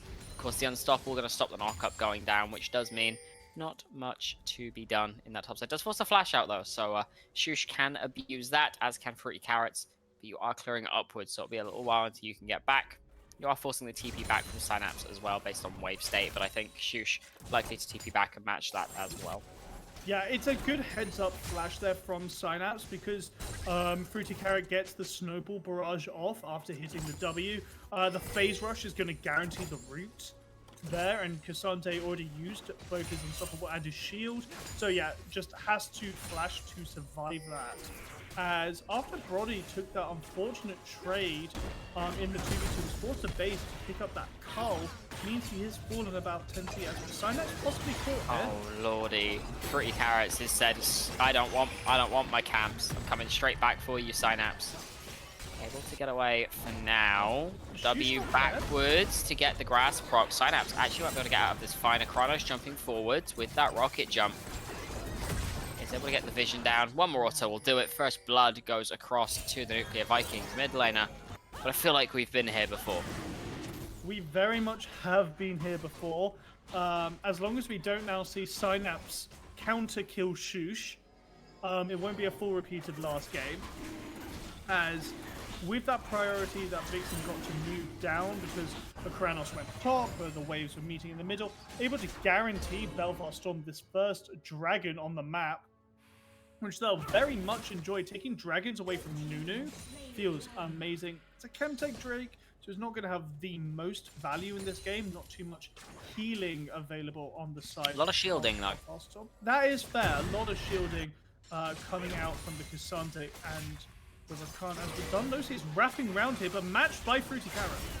Certainly is. We can see the 2v2 is going a little bit rough. Dunlosi is caught out by Fruity Carrots, blocked up on the Vault Breaker. Bot side of the Vikings not able to step in. Varen and Freeze doing a good job of keeping their focus on the back end of the fight. Means it is just going to be a trade of health bars for now. And with the Dragon down, there's not much else to happen. Fruity Carrots looking again on towards the spot lane. Not Sandwich jumping forward, able to land the Winter's Bite. It's a Snowball tags onto Mr. Freeze. Varen goes jumping forwards, able to get away with the battle dance. Dunlosi going forwards, forced to flash away as well. We're seeing the early power of this Nunu come to fruition, but to very little success in the grand scheme of things. As Kronos jumping forwards onto Vixen, just going to be distortion into ult away to stop anything from going too awry there. But that's great for Kronos because it just means you can free push for the next 30-ish seconds without fear of Vixen bursting you down too hard with that ultimate distortion or the double chains. Double sigil. Yeah, double sigil as well. A bit of disjointment on the bot lane. We saw Fruity Carrot coming in for one final snowball throw, unable to convert it, as you see the dash forward from a Kranos. Unable to convert the snowball into really anything, and then Varen and Dunlosi are both like, let's get in here. But unfortunately, that's a brawl. Dunlosi then gets caught up and forces the flash, and Vi really wants her flash in the early game and wants to convert that into kills as much as possible, especially as she's about to hit that level 6. Yeah. Yep, just tick level 6 off the back of that buff as the grubs are started up by the side of Nuclear Vikings. Dunlosi looking towards this mid lane. Kronos stepping quite far forwards. Not sandwiches here as well, so Don Losi just going to go back towards camps. The Grubs going to be the sacrifice for the attempt at this play, but they're not too upset with that, having gotten the first dragon. Yeah, they got the first dragon, but remember, this is a Tristana. And a True. Varus, and an Aurora. All champs that outrange Belfast Storm's comp, and are very good at taking towers. So, all Grubs lead to a massive cash injection in the early game, and as Brackish said on desk, you want to be hitting 1.5 to 2 items for this comp. With extra gold coming from Grubs, you'll take that.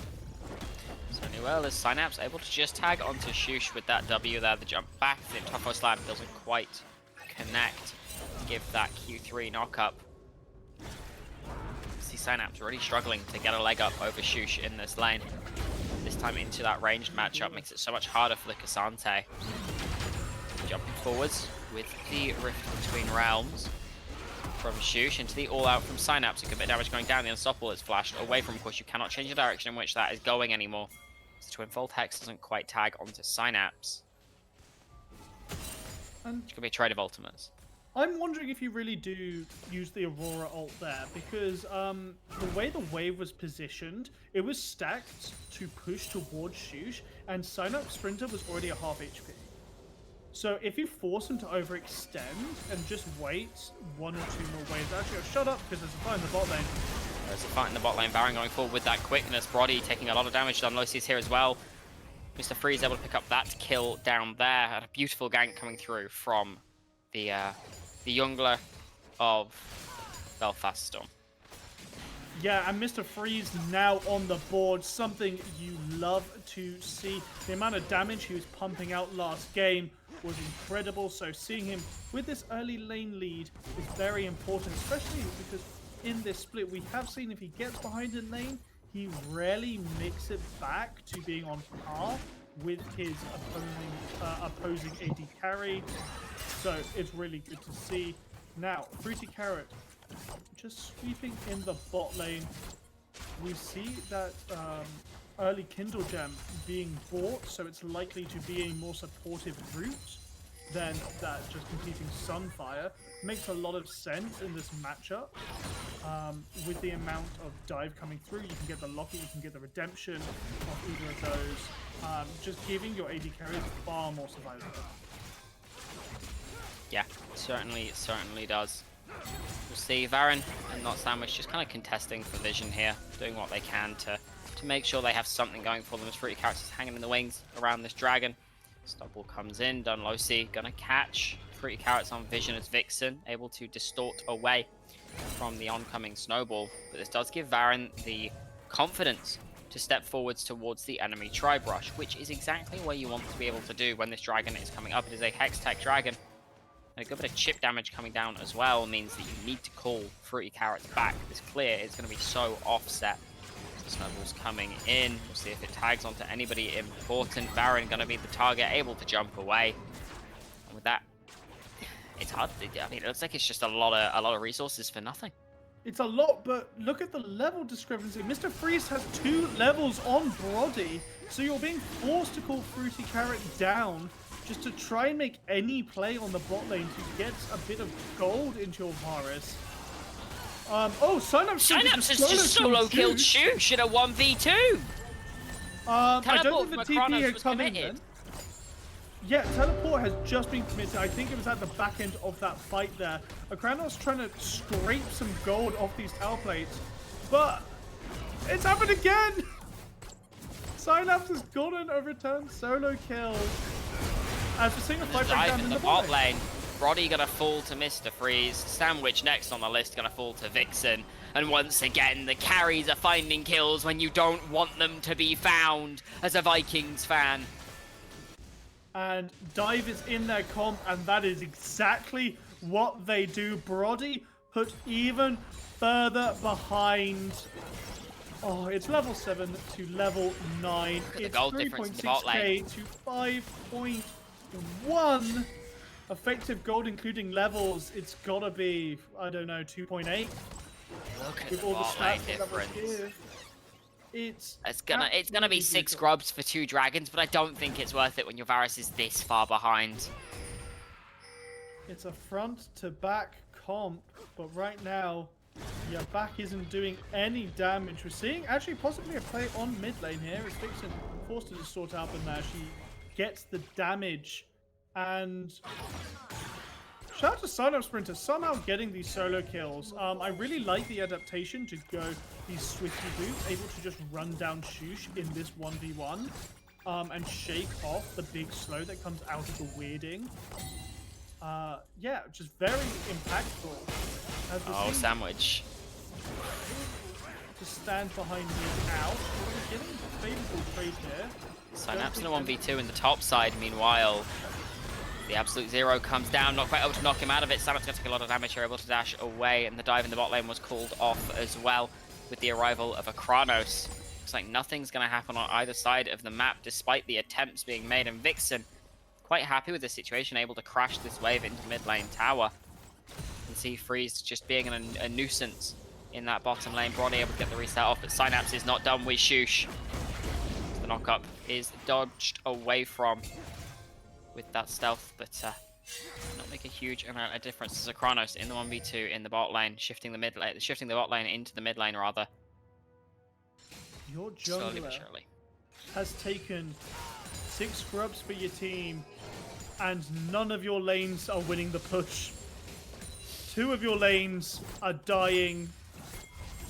This really must feel hard to play, and the pressure is mounting higher and higher for Nuclear Vikings here to go from such a great group stage to now down 1.5k gold, down 3 kills which have gone to the enemy carries, down levels in top and bot lane.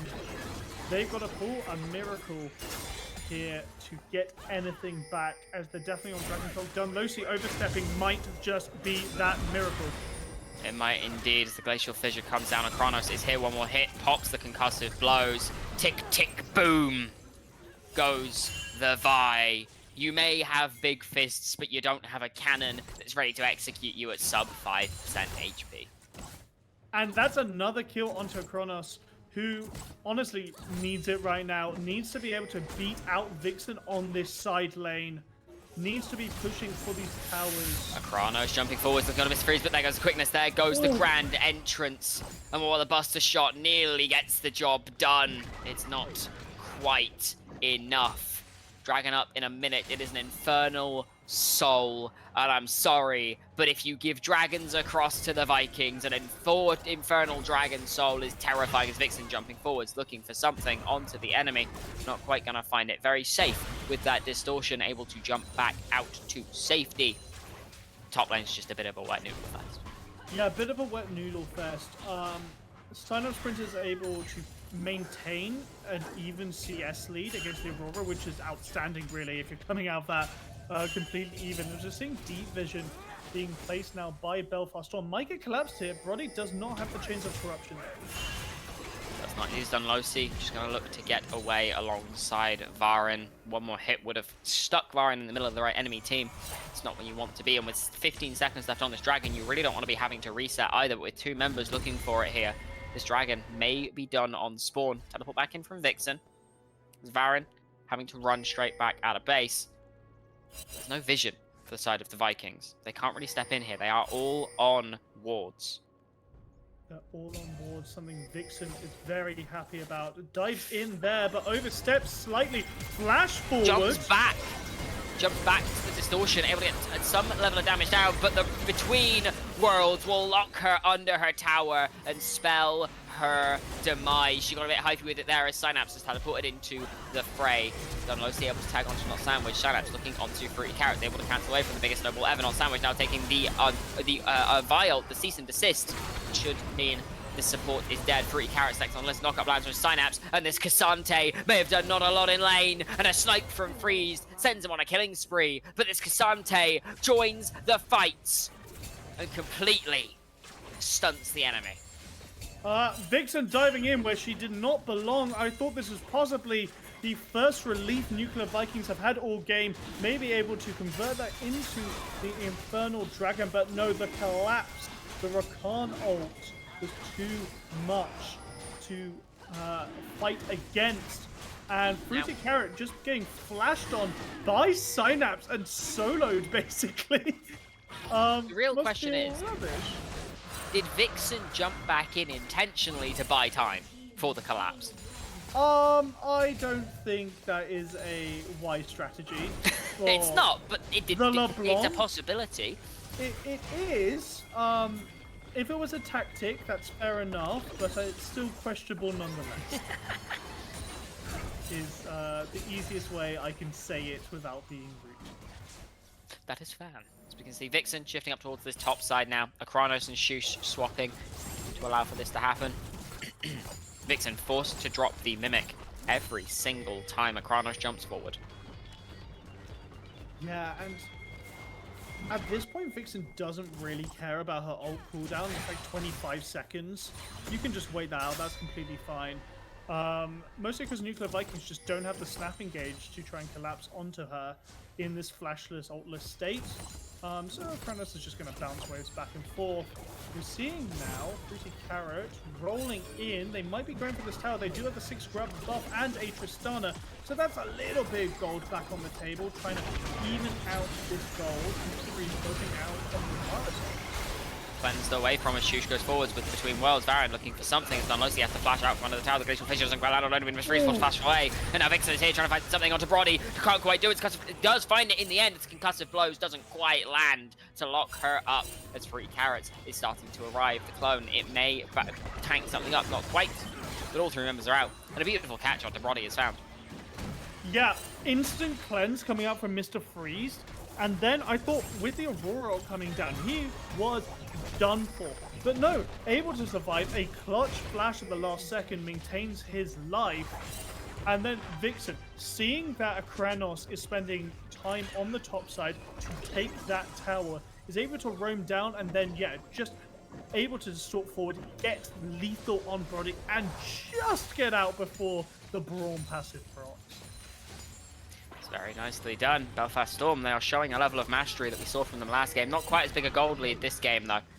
Only sitting at about 1,000 gold ahead because of the 2 towers and the 6 grubs going across to the side of the Vikings. But it is soul point for them. If you can accelerate this game to a soul point this early on, things get very hard for the enemy team very quickly.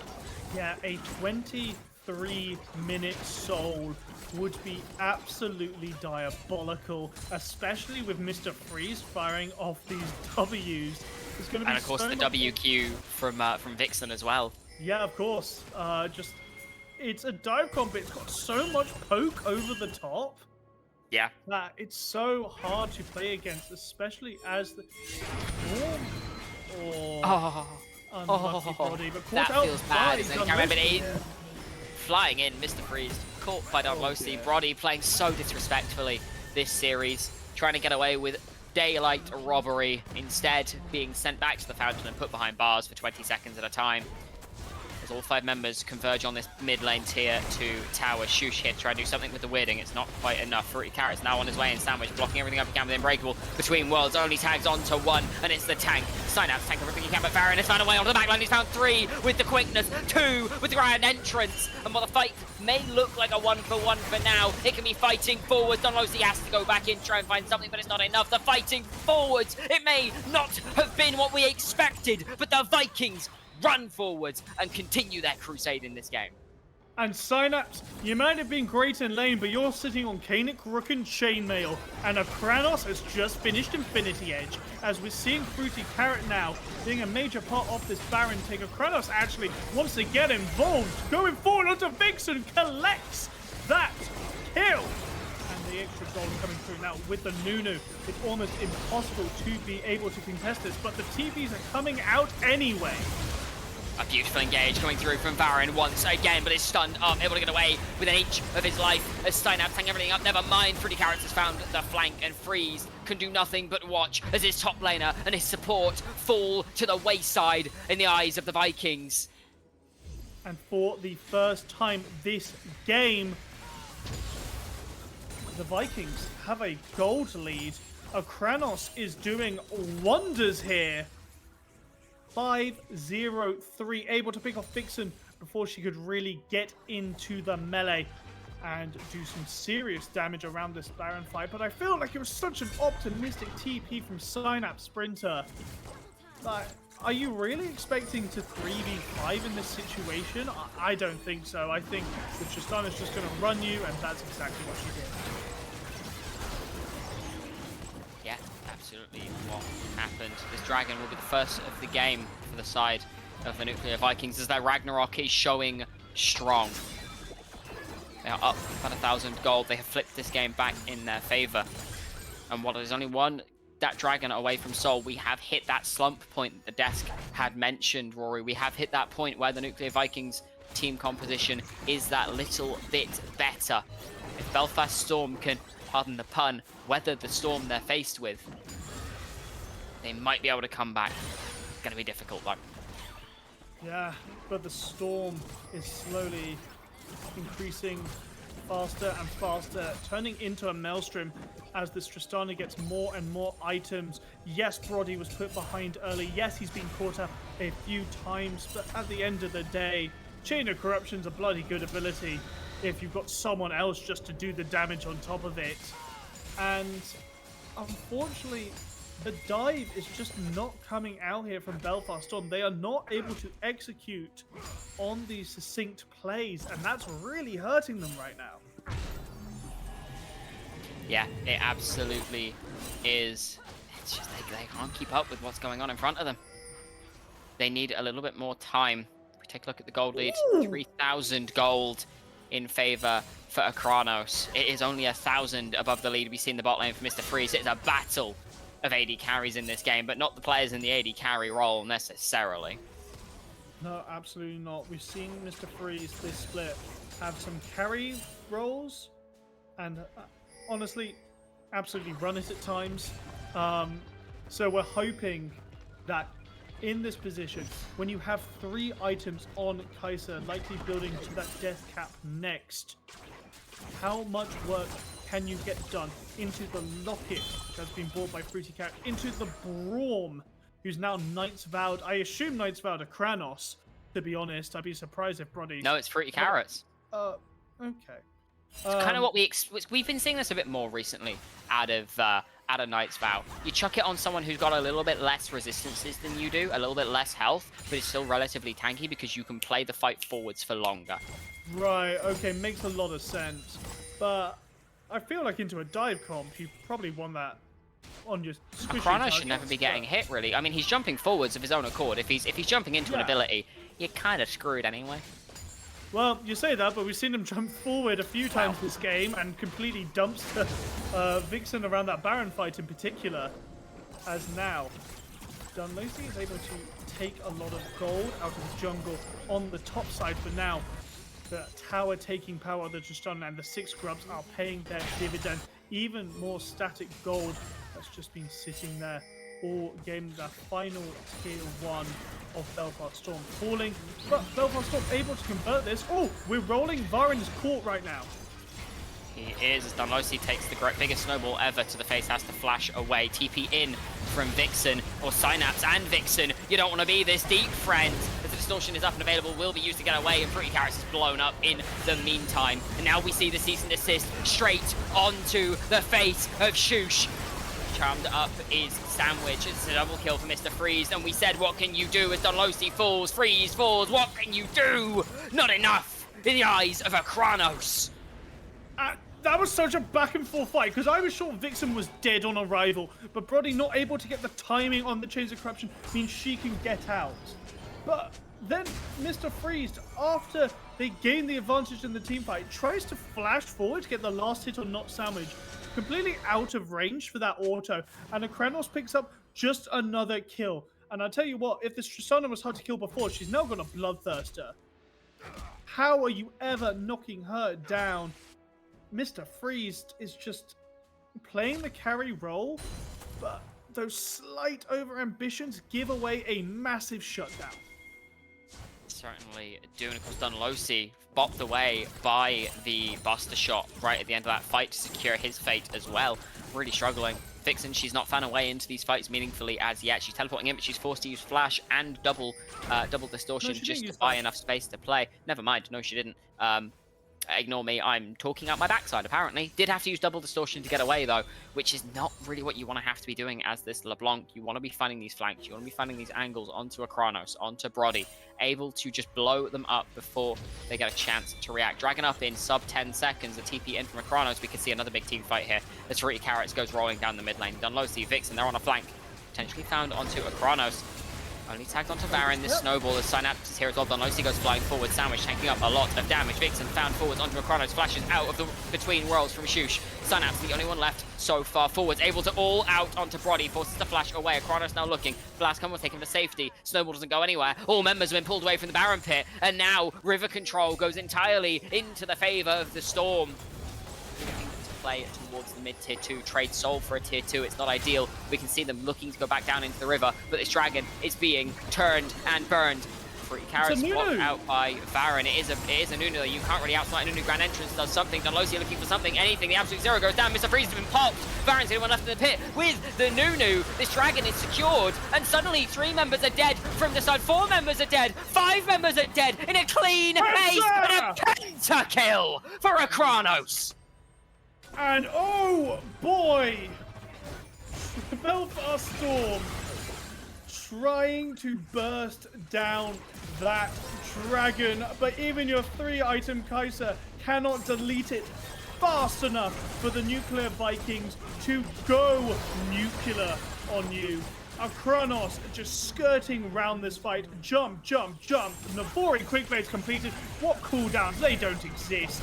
And now the Nuclear Vikings just completely run down Belfast to base. Gonna be tying this game up 1-4-1.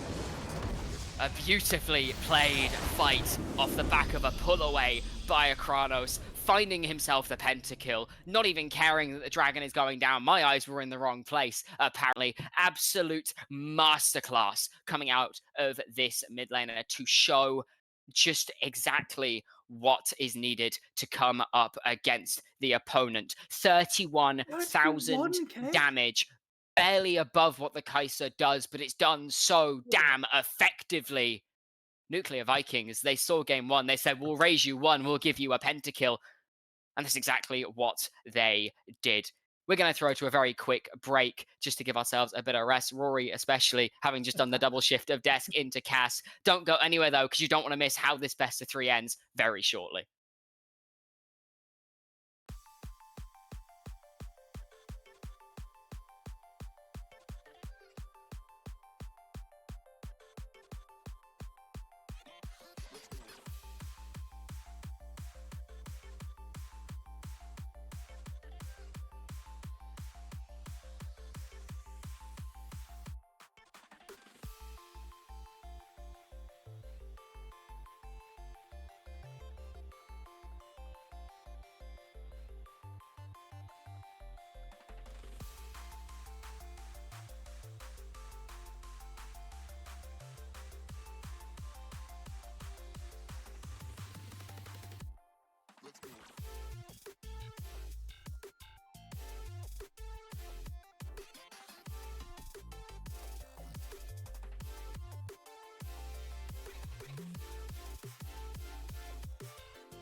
Well then, it's a game 3 that I'm going to claim I expected from the first second to one that we did not expect for a moment, I think we could say, Rory.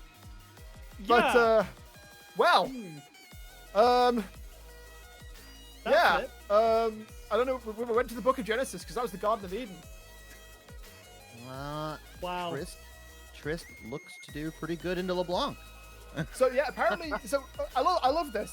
This is just like the naysayers being silent. Game 1, the dive comp from Belfast Storm won't work. Game 2, Tristana mid lane isn't good anymore.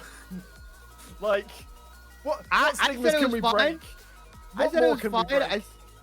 I think that's how game 1 should have gone for Nuclear, right? Like if they don't bleed like a million gold prior to, like, that's just kind of like what happens. You just get overwhelmed with the double 80 carry composition because it's too much to handle. And so obviously one of the 80 carries popped off a little bit more than the other one, clearly.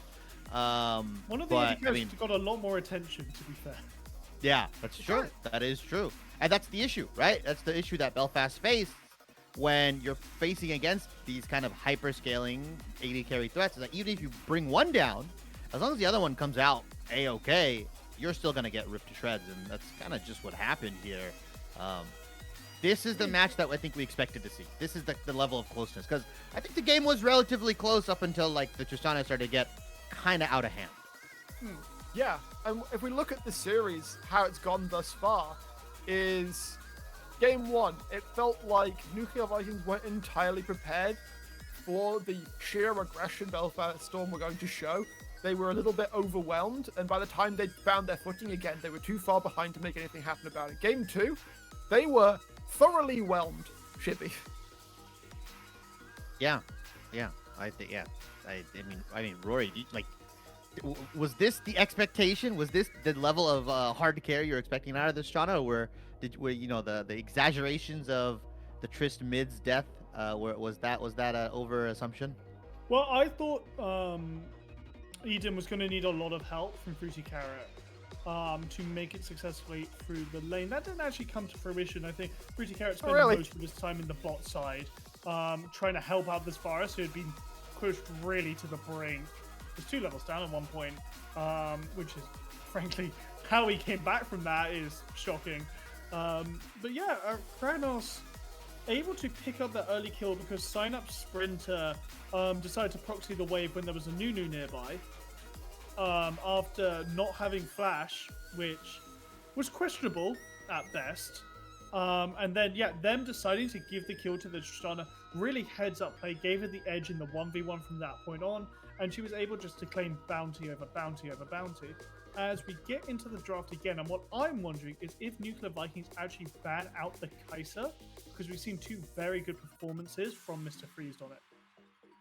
I might be wise, right? We're seeing some very similar bans, however, though. The sign-up studio still not hitting. And maybe Belfast Storm feel like that all they need is a little bit of a salty run back. They breeze is, through yeah. these bands. Wow, they They're are just identical. like, Are they fully running it back? They're doing an identical sorry run back. oh, nuclear- wait. How happy are the Nuclear Vikings with their last game composition, though? Do they want to have a mess around at all? I mean, I don't think Aurora LeBlanc did gets go. picked up. I No. don't think LeBlanc gets picked up for Belfast. I think they might pick something a little bit more stable, a little bit a champion that's a little bit better later into the game, because obviously Belfast's window was closing very quickly, and I can't see it. The champion portrait's messed up. But is that actually is it Kog'Maw Braun? Yeah, it's Kog'Maw It's Braun. the G2 bot lane. But into Kai'Sa, this is so good. You outrange her completely in lane. It's so Yeah. hard for her to do anything. The Question bars is- here would be interesting. I like the Baron? Bard into the Braum into the Kog'Maw as well, Covered it last specifically. game. And there it is. Yeah, Baron, tournament lives on the Oh. line. fair enough. Gonna yeah. put down the Bard. If fights get close up, obviously Braum and Kog'Maw, they want to operate very closely in tandem, right? So Cosmic Tristan's Binding, gone. cross the two of them. There is the Tristana taken away. I think the wise enough to see that respect be shown. When you got a spare ban on the phase 2. But now you don't have to go something hard carry in the mid lane, right? Like you don't need the Tristana necessarily. You could go. Yeah, you have Kog'Maw, you've got Aurora, you've got like You might more than enough carry potential. You might want something a little bit more bruisery or survival wise in the mid lane. Just something safe for Nuclear Vikings. I think just kind of puts a nice little bow on top of the Vikings composition. So I don't think I'm trolling here, but depending on what Belfast Storm picks mid, Talon got actually an insane buff this patch and would fit the comp surprisingly well. Yeah, they did a 10 damage buff to his W, which actually perfectly now kills backline creeps. Oh, so he at a just very Let's their go! perma then. I used to play Talon. Yeah, and I it's so hated beautiful. that that As a was Talon player, thing. it felt so good in my heart. If like- the Mumu's locked in, Is there a level breakpoint for that? Is that like level 5? I think it's level 7 now. I think it's now level 7 with Dirk and Caulfields or something like that. I need to check in game for the precise, but going can along the see- normal build anyway. Yeah, So we're I seeing this. can see now. Nuclear.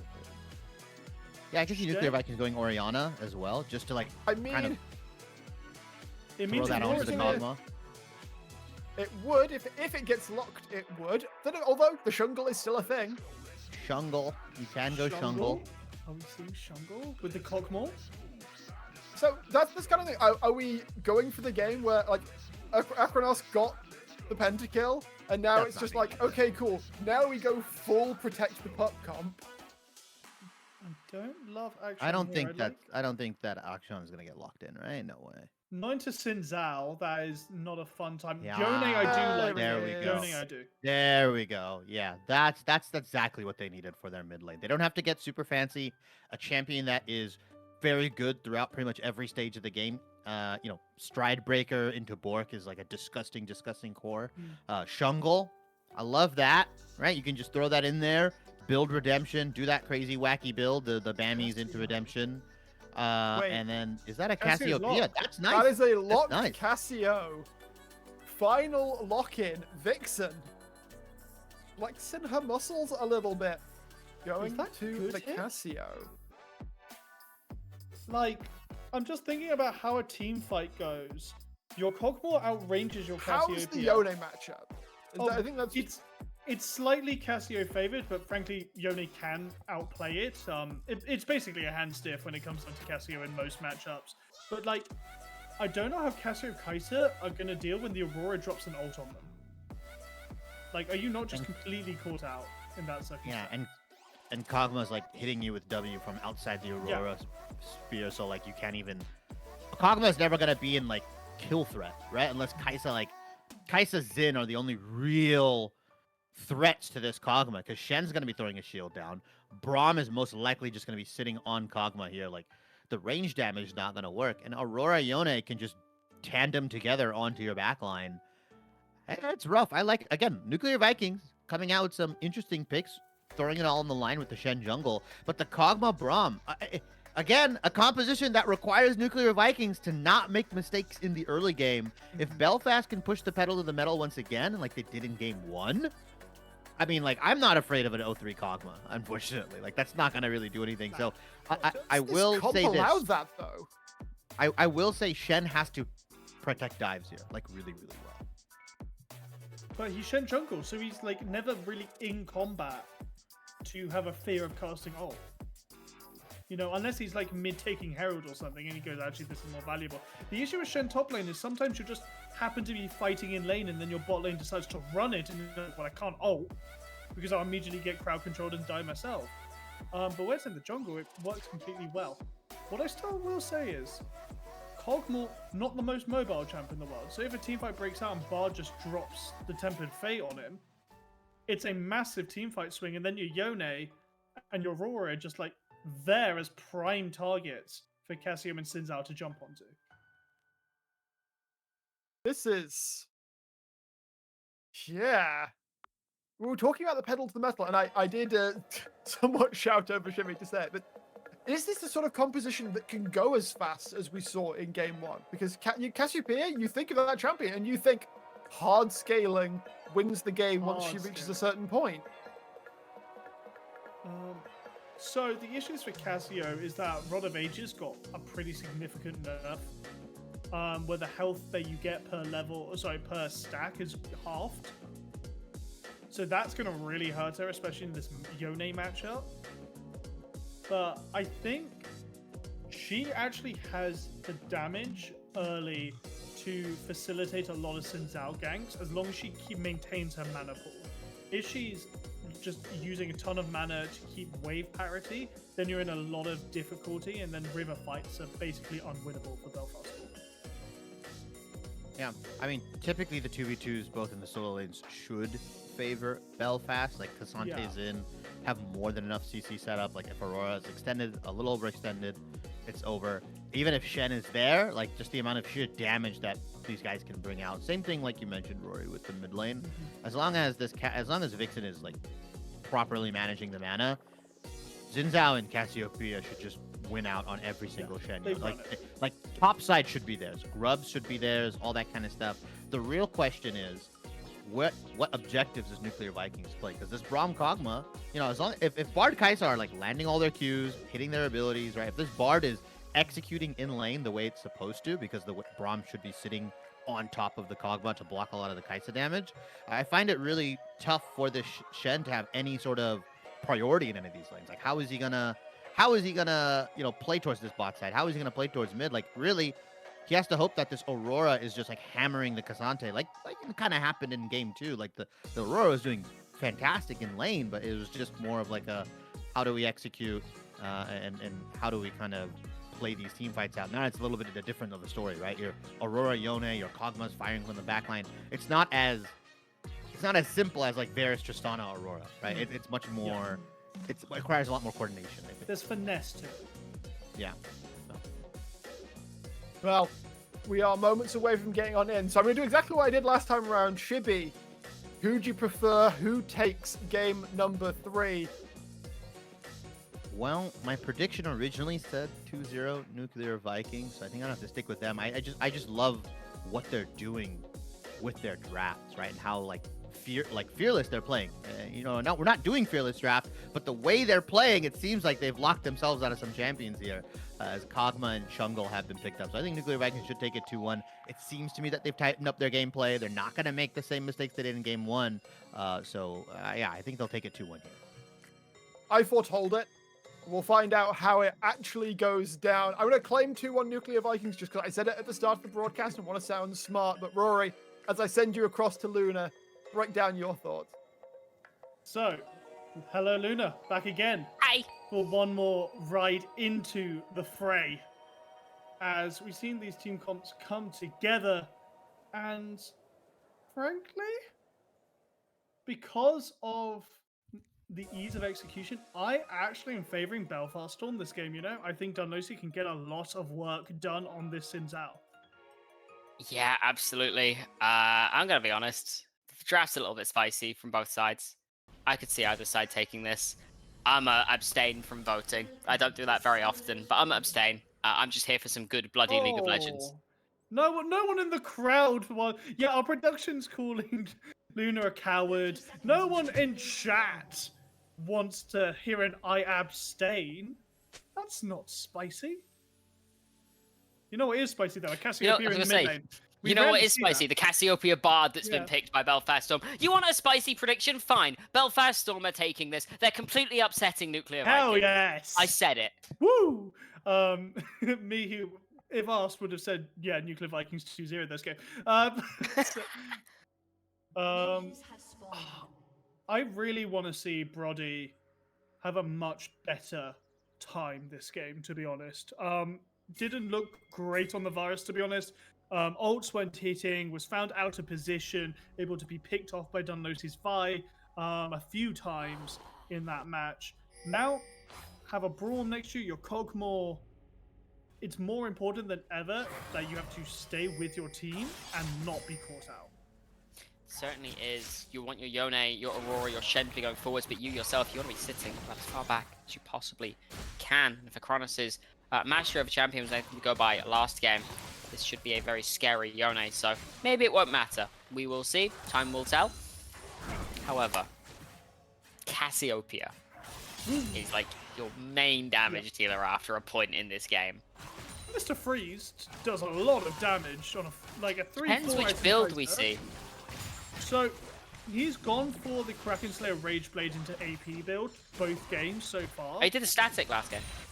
Oh, did he? Oh, that's my apologies on that one. So okay, yeah, has shown the diversity of the build. Into Braum Shen, it's unlikely to be AP focused. Much more likely to be AD on heavy in first. Yeah, AD on hit focused. I would hope so, personally, because it's very good at tanks. That being said, it's pretty scary mid-jungle 2v2 on both sides. I'm really interested to see how this goes. Well, the thing is, I think that mostly might actually struggle in the 1v1 to Fruity Carry, especially because since Al can't land 3 Talon Strike, if Shen has W on. Yeah. So it's a really nice way of just protecting your team once again. I can't get over this Bard pick, man. I haven't seen a Bard in so long. I'm more excited about the build, to be honest, because is this going to be Trailmaker Bard? Oh, Trailblazer. I see that a few times. So sorry, Trailblazer.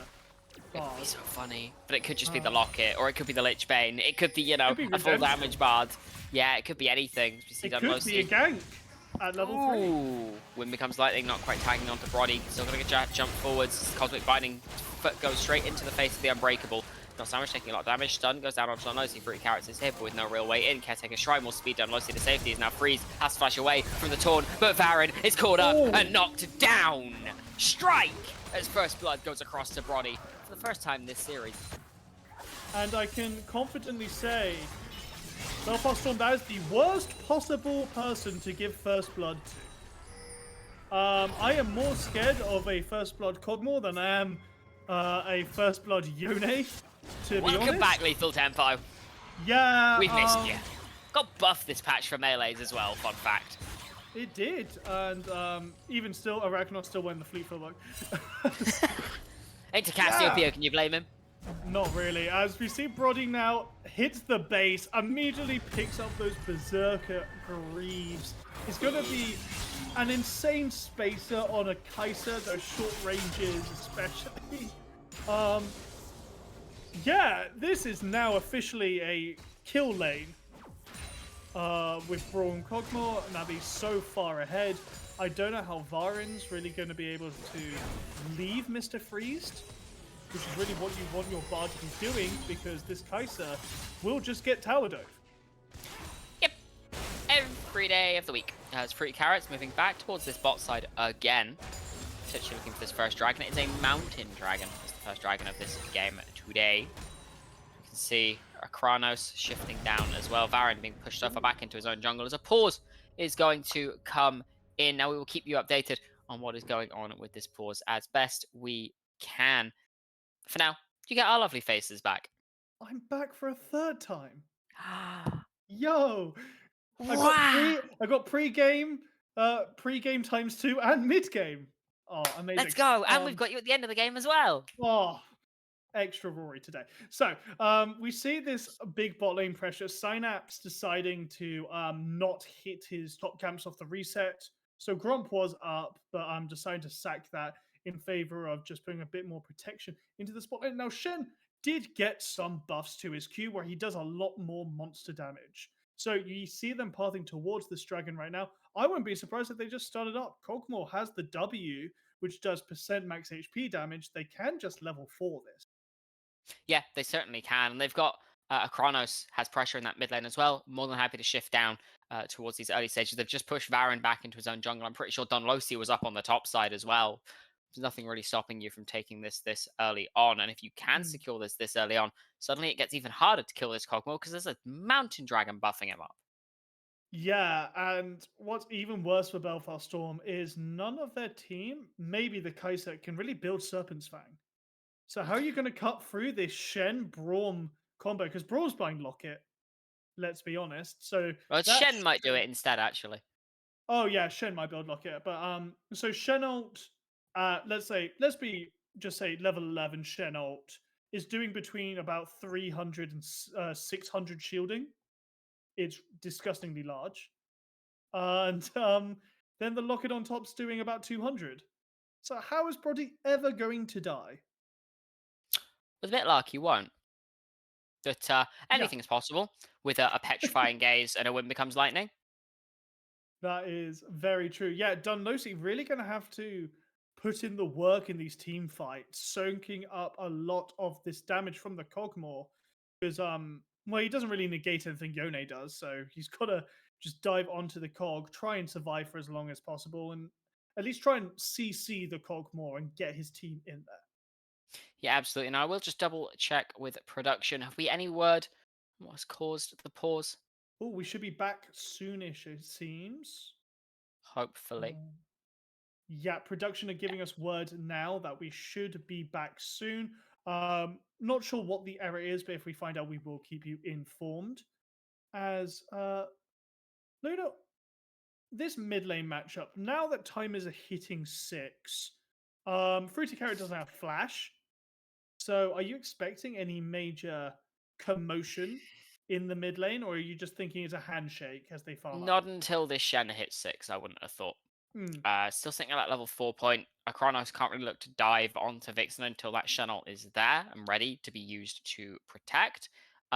Also, it's a Cassiopeia, and if there's one champion you don't dive in the mid lane, it's a Cassiopeia, because Miasma plus Petrifying Gaze is a terrifying combo for a champion like Yone who has no escape. Yeah, unless he can use his really fun E move, already out that, hey, I don't care what your ability is, I'm just snapping back. I actually don't think it'll pull you back on Miasma. Even if the timer runs out, I'm fairly certain you have don't to get step pulled back off until it runs Miasma. out. Yeah, you have to step off the miasma. But the moment you do, you instantly snap back, which can lead to some fun To reality? interactions. Yeah, straight back to reality. Ooh, there goes gravity. Ooh. Now, do 2 more It's bars. terrible. Do 2 more bars to prove that you know the song. Come on. I don't, not off the top of my head. I will be the first person to admit that. I think all of chat will be quite happy that you're not rapping on broadcast, to be honest. I mean, that's basically what I've been doing in team fights. Let's be honest here. Yeah. That's very fair. So top lane, we're yet to see a solo kill. Thankfully. Which, yeah, thankfully, as a bit off kilter to what we've seen. Surprisingly, Synapse is up a few CS. Shush really not being able to bully out the Cassante as much as he was hoping with his first pick, Aurora, for the last 2 matches. Yeah, I mean, you're running the grasp, right? So you are getting a bit of chip damage down, but you're never getting the full trades like you would with Electrocute, right? That is the slight issue you run into, is you aren't getting that same trade. We are just going to have a bit of a spectator pause, but we are back into the game now, friends and folks at home. We will be back into the action. Friends and foes, yeah. It was like you made enemies with the chat. Yeah, well, by abstaining, I very well may have done. Oh, very true, very true. Ladies, gents, everyone in between, we should be back into this game very, very shortly. Do not fret. I hope Spectator hasn't abandoned us today. as we hear cheers from the production side, as we see the dragon being taken, with all that bonus Shen damage that he got from those buffs. All the shredded. Blooming heck. I think he's dying very quickly. I guess Greaves Cogmore with his Oh. W. There wasn't all-out use in the top side. Shush with no mana, kind of just has to run away. Has teleport though, so can catch this whole wave if he wants to. Coming back, yeah, low on mana, no threat of a dive right now. As Dunlosi is on his bot side. Fruity Carrot still a while off that ult as well. Yeah, definitely is. Looking to try and get this wave crashed as a Chronos. Bot lane, going to be a bit of a lull state. I don't imagine this going anywhere close to explosive just yet. No, not until Bard hits 6, I don't think. We'll see a ton of action. One thing I do want to point out, it's an interesting decision by Vixen not starting tier. A lot of Cassios choose to start tier, just to stack up as early as possible. I think the Doran's items are still just a bit too good to forego, No, though. they are I think that was kind incredibly of something good, that, it's something that we saw with like tier users in bot lane, like Ezreal, last split especially, was you just start with Doran's because it's just that good. As Nuclear Vikings, they're getting a full house of objectives in the early game. Yeah, I guess that one kill bot lane has kind of just echoed through to giving Fruity Carrot a lot of jungle taking ability, securing that dragon with the pressure bot lane created, and then Dunlosi just not in the position. Vixen was based, so she wasn't in the position either. Because Sante's fully pushed in. Fruity Carrot finds the initiative and seizes the moment, securing those grubs. Yeah, certainly does. Very happy with that take as well, I would wager. You can see Shush starting to shift towards this mid lane here. He's going to get pinged out on Vision. Probably just looking for a little bit of something onto Vixen. Not going to find it, but she is quite happily just farming under the tower. Vixen looking to hit those Qs, but on a sped up Yone, it's very, very difficult now that he's got those tier 2 boots. Able to tag with a Twin Fangs right there. Do a bit of poke damage, but frankly, it's a Yone. Doesn't really care. He can just sustain through with that fleet, with that Doran shield. But no, actually, visit from Varin here. Fate sealed. We'll get match safety for now. Kind of how this mid lane is going to go. The Fate sealed, able to be used for safety in a lot of different situations. But that's great for Vixen, though. Can now seriously walk up and bully a Kranos off this wave without the fear of getting jumped on. She may feel a bit worried as she's got very little AP in total as Varin hit with on those two. He's looking to bot side. Fruity Carrots comes flying in with that stand united. Now Dunlosi looking onto Brody. A good use of the Crescent Guard will keep him alive for now, but Sandwich will get traded back on the flip side. This is definitely going the way of the Storm as Freeze is traded for Brody. Jungle for jungle. You can see Vixen and Chronos moving down here as well. Dunlosi blinking a health bar as the taunt goes wide. Fruity Carrots happy to pick that one up. And Vixen's here just to collect a wave as her prize. It's a 2 for 2 in the grand scheme of things, but it's a kill on your AD carry and a kill on your jungler versus 2 kills on the Shen. Yeah, I mean, great for Fruity Carrot. Good response with that stand united. But yeah, like you said, would have loved for Brody to be getting those kills. Mr. Freeze now going to even up the gold in the bot lane with that. We're seeing the gold in total is completely even as we move closer and closer to that 10-minute mark. Sign up Sprinter now with a bit of MR, able to walk up. Byron should be able to just, portal Good out. cosmic binding into Magical Journey to safety. I must say, it is wild to me that the gold is almost completely even when every early objective, neutral-wise, has gone across to the side of Nuclear Vikings, and they seem to be even, if not ahead in CS in most every role. Yeah, especially if they don't have plates either. We're seeing a lot committed here onto Mr. Freeze. That your main disengage tool while Fruity Carrot's ultimate is down. Shen'll famously very long cooldown. Dragon is up in 30 seconds and not sandwiched. Has maybe just thrown away You could say. their only team fighting tool. Yes, please. You could say he's made a meal out of that one. But Sandwich. the meal is certainly not a sandwich, I tell you that. As we're seeing trades in the mid lane. Yeah, teaming I don't up to go towards this dragon. Ping's going down from Fruity Carrot onto the Grubs, realizing that they're going to be dropping this dragon. Yeah, Vixen now coming over is able to shred that objective. But frankly, 6 Grubs is pretty good. The champion's as good as side laning as Aurora and Yone. It certainly is. And while you are trading away what I think is a Chemtech Dragon, no, it's a Hextech Dragon. That's slightly worse. You do like Hextech Dragons as any champion in the game, so it's attack speed ability haste. Yeah, who couldn't love that any more than the Casio, who's spamming abilities all day long. And as the Chem plants bloom, we see the side of Zorn take over the rift, and suddenly supports hate their life because their wards last for 2 seconds. Yeah, and Bard looks at the all the fog going down as those wards are taken and goes, ooh, I have a few angles to play at here. I really enjoy this, as he's able to catch people out with those magical journeys, just porting Dunlosi in, as we saw in that gank in the bottom, which unfortunately didn't go the way, but I liked the idea nonetheless. Static Shift now being picked up for Mr. Freeze. It looks like it's going to be this on-hit build that you were talking about, very attack speed focused. So the static is what we typically see go into the AP hybrid build. The Kraken is normally what we see go into the on-hit build. But I don't like AP here. So Nor do I. The thing is, because I think you want your Casio to be solo AP. Yeah, like Kai'Sa builds can go anywhere. That's the beauty of the champion. Is as long as you're building AD, AP, and or attack speed, you're happy, and you will always do damage. So yeah. We'll have to see for a second item to really see if it's like rage bait into Nash's. But yeah, you're completely right. You want Vixen to not have to spend her gold into Magic 10. She wants to go Leandries into Archangels, into Deathcap generally. If she has to skip that and go Void, it kind of sucks to play. Certainly does. It's the Chronos just covering Shush in this top side for now. Oh, Vixen and... No, please carry on. It's like Vixen and Dunlosi shifting towards this bot side during that time. Chronos dropping the TP to get back into lane quicker to stop Vixen being able to go anywhere.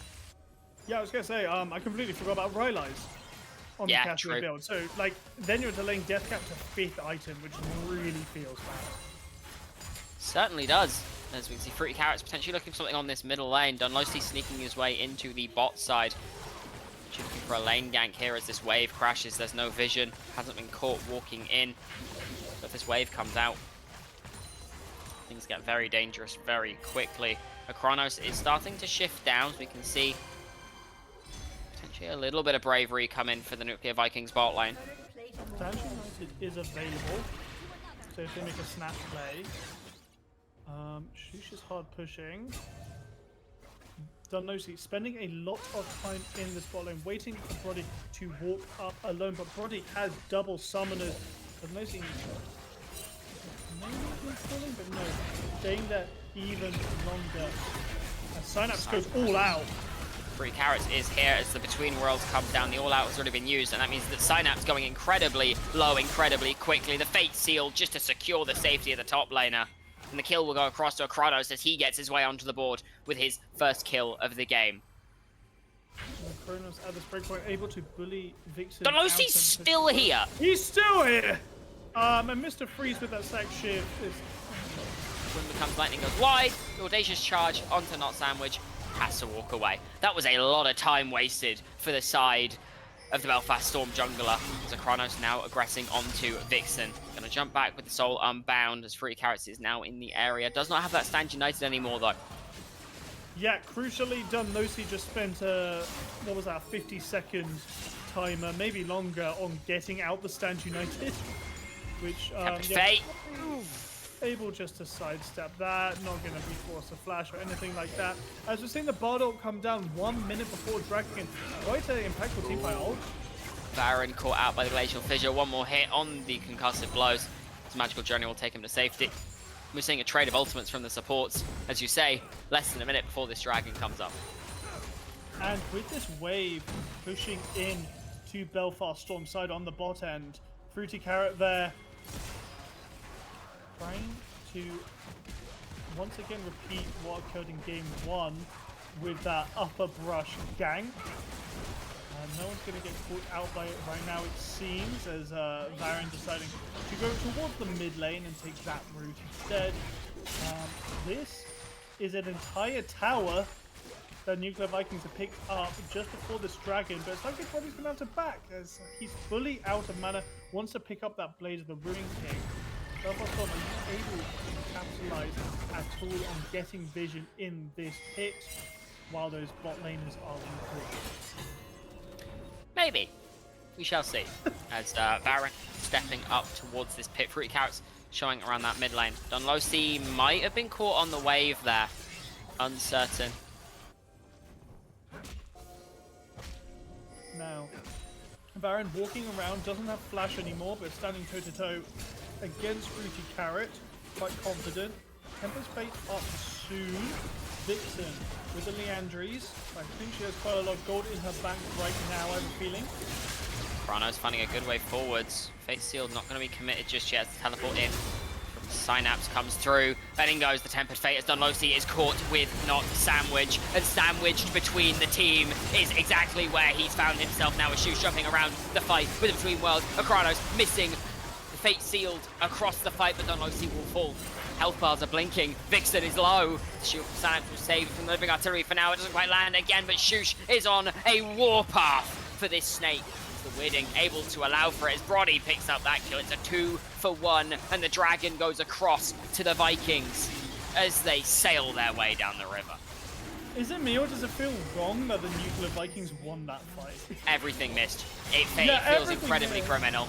As Akranos now looking onto Mr. Freeze, forces out the ult there. Fruity Carrot's going in with the taunt. Brody is here as well. Spit, death for Varen. And the Shen delivery system, courtesy of Spirit Unbound Airlines, comes through there. Yeah, so Fruity Carrot didn't even have to ult in that fight with Arachnos. Well, I'm not going to say missing ult because it forced Vixen to flash. I think that's unfair to say missing. But, yeah, not hitting the ult there. I thought Vixen was able just to tear through. But no, Mr. Freeze and Vixen were so low just from the base Yone damage and Brody firing over the top. Shush got a great 4-man ult off there. And even though Varen is able to pick up Braum, who is your main defensive tool, Fruity Carrot just stood there and went, I don't care, really. As that tower stands on 19 HP, a small bird could knock that down at this point. A small bird, a swift breeze will do it. I'll go blow on it quickly. It's still standing. You know, part of me was actually like wondering hopeful if you had something going on. As we're seeing a collapse on the mid lane. Good hit. Fate lands onto both members, and the miasma comes down as well. Brody is stuck in the middle of 4 people, and Freeze will see him live no longer. Sandwich able to flash out, and Dunlosi nearly falls to the Acathian surprise. But surprise is not the name of the game today. The Herald goes down in the mid lane, and Belfast Storm find themselves an angle, a small rain cloud in the clear skies of the Vikings. Shush is now looking in with the Between Worlds, forces Mr. Freeze to flash, and the health bars, they're once again blinking, but with nothing on the map to be found, and a tier 1 in the mid lane taken, and a life taken away as well. It's all coming up the Storm. And it's a great heads-up play by Belfast Storm right there. They know Brody doesn't have flash up, so they're able to collapse. Honestly, I thought Dunlosi almost ruined the play by ulting them away from the miasma and the Bard Q. But they still managed to pick everything up anyway. It's all good. And now, as we're looking towards lane assignments, Mr. Freeze is going mid lane to support Vixen. Shush is just going to walk up, or Brody's just going to walk up and auto this, surely. I don't think there's any risk here yet, as the mid lane tier 1 is destroyed. Just let. Yeah, just a small bit of toxic vomit. Just a little bit. A little bit of spittle. Yeah. Somehow I said the phrase toxic vomit, and that like felt worse to hear, I feel. Let's just do some small trades top side. Arachnos now being put into Synapse, very heads up decision, as Synapse really has only built the MR from King Brook in here. As we're seeing a collapse. Well, coming through as Freeze and Varen both arrive at Kronos, able to find Face Shield onto 2, but it might not be enough for 3 characters here, and a Tempered Fate onto 4 members! Shuts the play down in its tracks as Synapse can immediately trade 1-for-1 off the back of it. A beautiful Tempered Fate out of Varen there. Really nice Tempered Fate. I thought there was an issue because there used to be a bug where Redemption would still heal you through Bardol. And I thought we were about to get an insane bug there, but no, clearly it's been fixed. Yeah, really This nice. is Heartsteel Bard, by the way. Oh, okay, is that? The double Giant's Belt gave it away. Yeah. I mean, I was in a bit of denial because I was like, maybe it's Walmart. No, yeah, you're right. It's Heartsteel. Sorry, friend. Don't worry. Well, from the look of it, Varen's been very much in there in these fights. So Yeah, I don't hate it this game. I don't mind it. I don't know if there's much use of making Bard chunkier because obviously Heartsteel gives you bonus size. But either He way, can we're body getting a block for large his lad. Kaiser Cassio more effectively. What's he blocking? Braum Q. The Braum Q? Yeah, all as the Freeze others- jumped on by Kronos here. Gonna take a bit of a trade. Vixen shifting up towards this dragon, 30 seconds out, the Baron up and available. Archangel is completed for Vixen. This is one of Cassio's main power spikes. She's able to shred champions. She's able to shred objectives right now. And honestly, if Nuclear Vikings invest everything into this dragon take, maybe we see Belfast Storm just pull the trigger and go for the Baron here. As Baron actually walking up for that Heartsteel for chunkiness. Tempered Fate onto Not Sandwich into the Crescent Guard from Dunlosi. But the damage, it's just not sticking. Dunlosi finds the knock-up, but the Glacial Fissure stops him from being able to walk out when he comes out. He doesn't tag. Between Wells tags on 4 members from Shush. Synapse is on the backside, however, and finds his way onto Fruity Carrots, which means this ultimate is not available. The Shenot is only useful if you're not in the fight, and Mr. Freeze is taking him out before the fight can even start properly. It's a double kill for this Kaiser. Back goes a Kronos, back to the soul that was indeed Unbound. Shush on the run away as well. Kronos very, very low. Not going to quite burn out, but a beautiful catch from Synapse into Mr. Freeze follow-up, secures them their second dragon, and takes Fruity Carrots straight back to the fountain. And it's just the pure inherent power of the Bard, right? Braum is not able to get out. He's chunked to half, and then Fruity Carrot, yeah, is in the fray, so can't use the Stand United, because at that point it's just a shield, and you root yourself when you're trying to run away. So it's really unfortunate for the Shen here. I'm going to be honest, I'm not loving this tech Dunlos is trying to pull out, where he's like ulting people back into his team, because you're kind Knock them of off miasma. You're kind of wasting, yeah, off the miasma, away from Varen's Q, which is stunning, because then you're just not tanking the cog anymore, right? And we saw there, Dunlosi got chunked heavily by Shush. If Shush had a second completed item, I think Dunlosi was just cooked. Got a few more seconds in the fight near the end before he fell, but I'm not loving what he's pulling out here in terms of the team fight. They're still working though, and that's with a Cassio Petrifying Gaze completely with it. Yeah, definitely is. About 24 minutes into the game now. We'll have a look at the gold. Mr. Freeze a bit ahead of Brody. Kranos a tiny bit ahead of Vixen as well. Outside of that, pretty even across the board. Small gold inclinations one way or the other. We are pretty much dead even across the board though in terms of team gold, but a 300 gold lead if that in favor of the Belfast Storm. So Kronos looking to just clear out some vision at present with the backup of Sandwich, or not Sandwich rather. Yeah, we're seeing Mr. Freeze here now walking in the mid lane. I like this patience as the forwards. Now knock up from Q3. Not gonna be able to find the kill though. Vixen still just eating waves in this bottom lane. So much gold on this Cassiopeia already.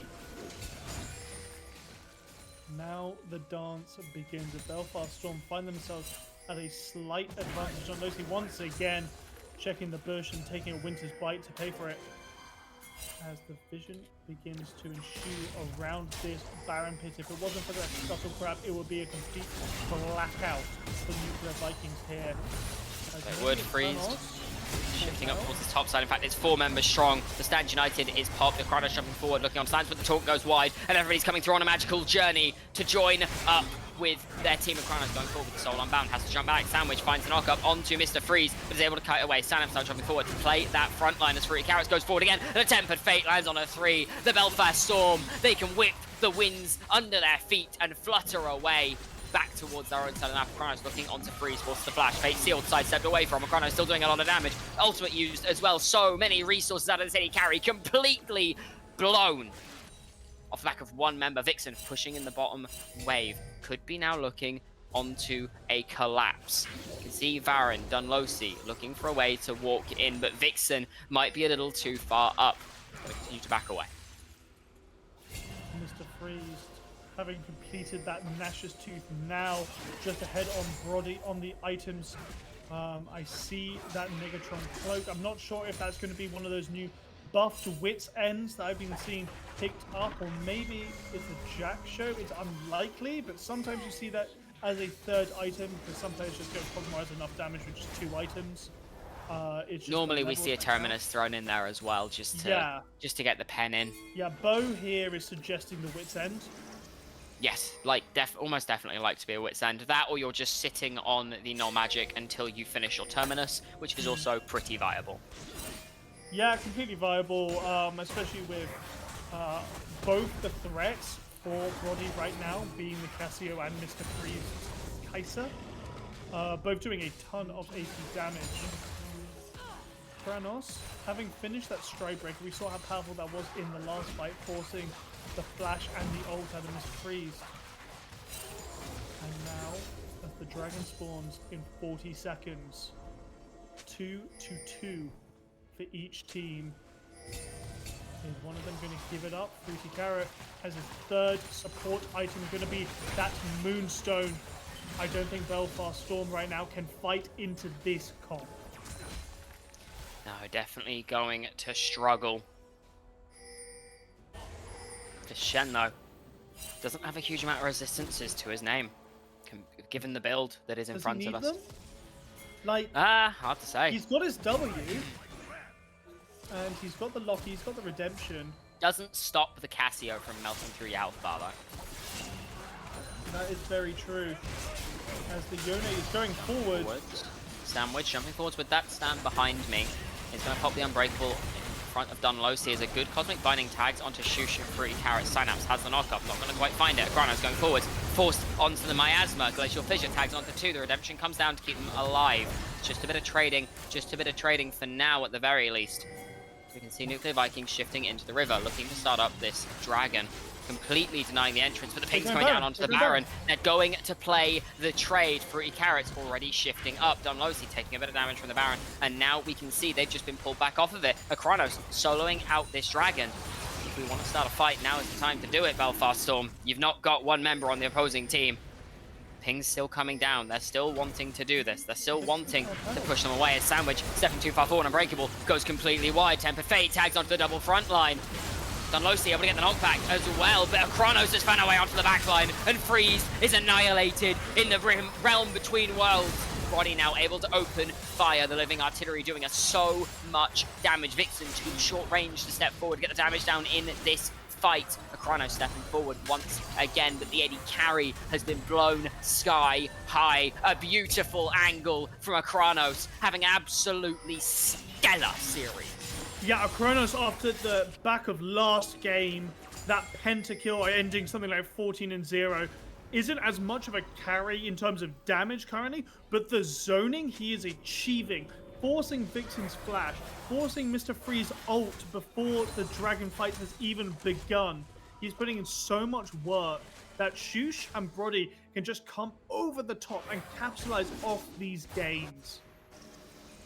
Yeah, absolutely the case. We can see pings coming back down towards the Baron again, this time for vision control. It is sole point. But you've got 4 minutes until the next dragon is up for Nuclear Vikings. They can commit all of their resources towards this top side. Once again, wards don't exist on this rift. You have to keep placing and keep placing and keep placing. I hope Ascrias doesn't find them. Varen now with just the Heartsteel in his inventory, 86 stacks. I can't say I'm very knowledgeable on the stack breakpoint Bard should have at this game, but at 30 minutes it feels pretty damn low. Wondering maybe Hard to say. should have gone another support item instead to try and keep your Cassio and your Kai'Sa short range as they are alive. As now Belfast Storm walking into this Baron pit have complete control. Cassio and Xin Zhao can 100% two-man the Baron. Kai'Sa and Xin Zhao can 100% two-man this Baron. So, Nuclear Vikings, you've got to keep control over this. Kranos has TP up, so does Synapse. We'll see if they both reply here. If not, Sandwich gonna have a bit of a barney. Is indeed. That Rylai's is completed for Vixen. Sandwich is slowed within an inch of his life as Kranos has joined the fray in the middle lane. The support pushed so far back of the initial chunk. The fight starts now. You do not have your Braum in immediate vicinity as Varen is taunted up and blown to bits.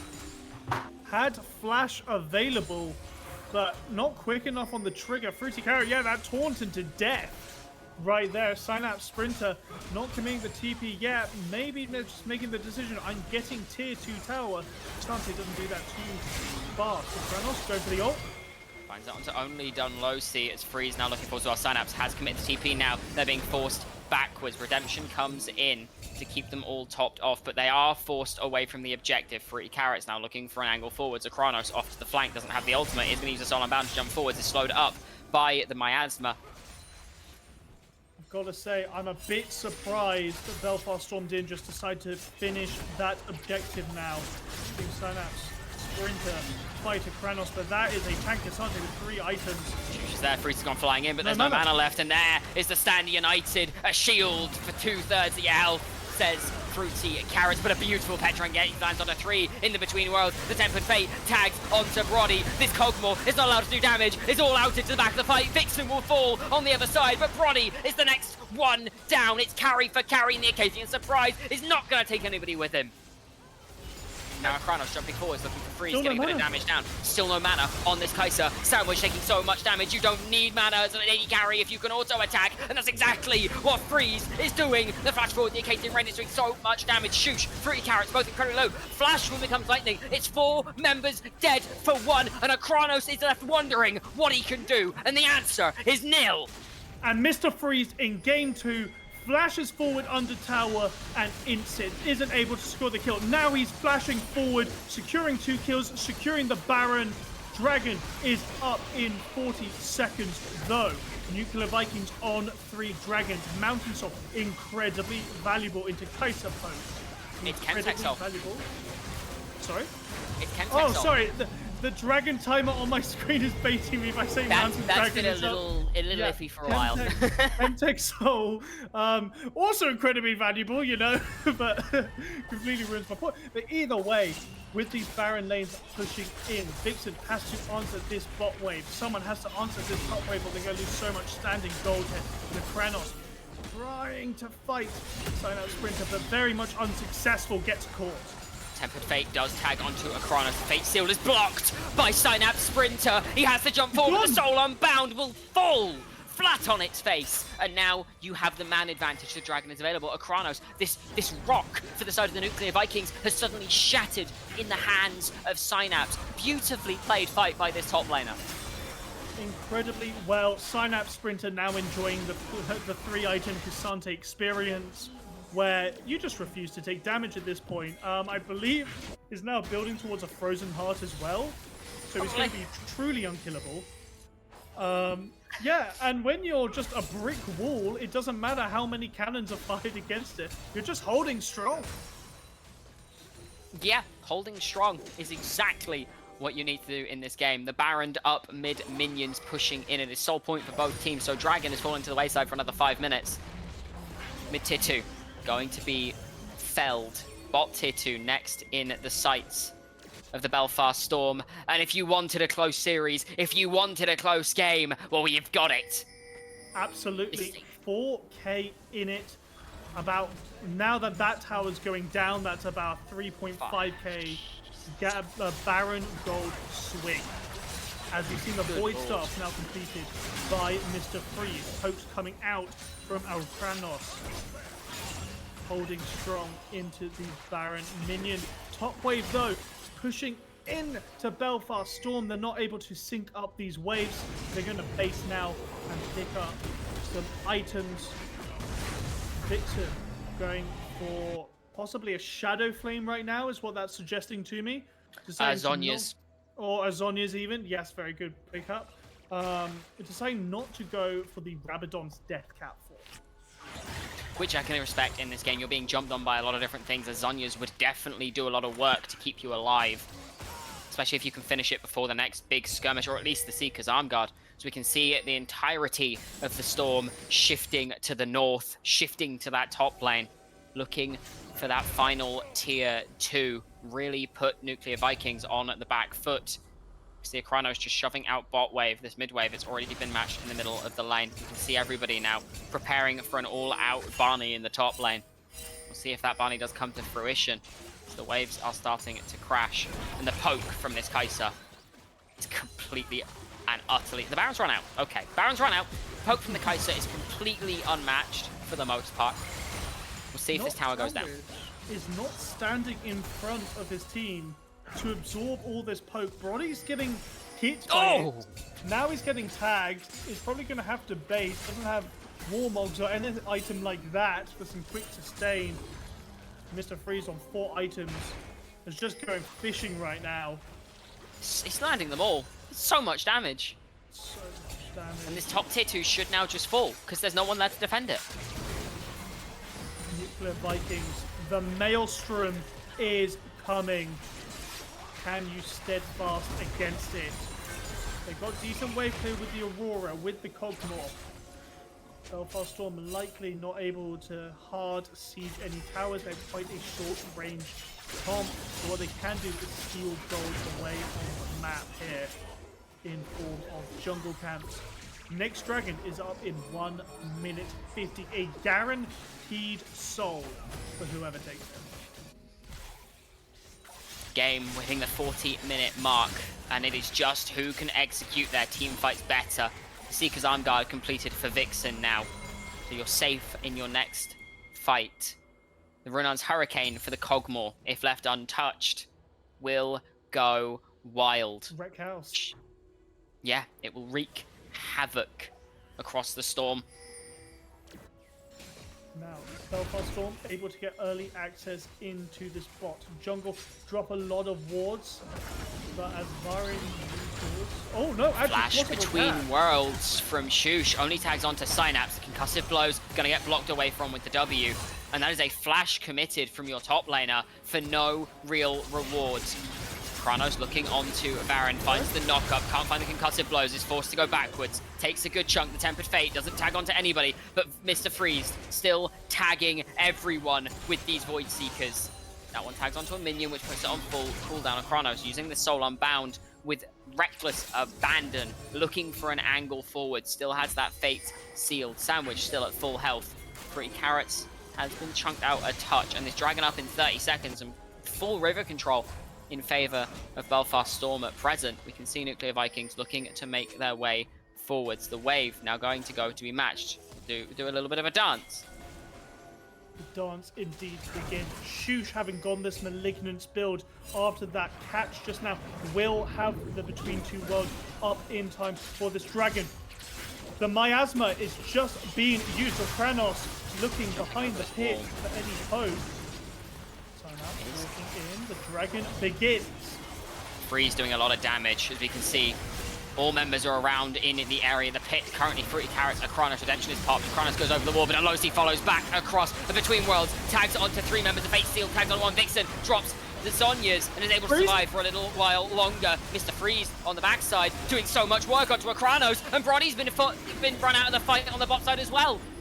3 Carrots killed in the pit, and a beautiful Tempered Fate tags onto 2. 3 members of Nuclear Vikings. They're looking to crusade. Baron's the first one to fall. Dunlosi's trying anything to complete this dragon. Freeze has killed Sandwich. The soul is secured by the Storm, and along with it, 4 members of the enemy team. What an insane fight. It came down to a Kaiser versus Yone matchup. I thought Brody was going to run over this fight, but he could not find the space. Gunnosi has Crescent Guard up soon, doesn't care, just jumping in for the solo kill. Doesn't even care about this. Cogmos says, I have a frozen heart. I do not care for your auto attacks. As the inhibitor in mid lane falls, Timer's Fruity Carrot is up now. Akranos is up in 4 seconds. I don't know if they can get this tower. Maybe they'll just settle for going back to the top lane, but no, they are committing to the tower. The TP in, Dolos has arrived. Taunt onto Mr. Fruit is good, but there is no damage follow up. Akranos now looking onto Vixen. Vixen doing everything she can to get some damage down. A beautiful knockback from Synapse means this tower should fall imminently. The Redemption will keep them topped up for now. The tower's not going to fall, but a lot of damage is being blown back as they run out of the base. Akranos looking forward for something. Takes so much damage, and still it doesn't go off. He's dead! He's dead on the spot as Sandwich is left on his own against the entire enemy team and will fall. And Shoosh next on the list to fall. Fruity Carrot stepping back forwards for something here as this next tower is this top lane tower. There's a wave there, there's a wave in the mid lane. This could be the end. 40-second death timers left. 3 members versus 5 as a miasma down. And Nuclear Vikings, you are second in your group, but the Storm does not care. Brody caught by the tempered face between worlds is doing something, but it's not enough. Shoosh goes down. Brody goes down as Fruity Carrot tries his best to channel the stand. United will fall as well. Belfast Storm come back in game number 3, secure themselves their spot in playoffs. And Akranos, just way too over eager to get some poke down, did not have the shield up and just gets popped, and then his team are left picking up the pieces. What a back-to-back game. Belfast Storm just simply executed better, and I'm going to say it off the back of Varin. Varin has had a beautiful series just today. It's been amazing. All 3 games.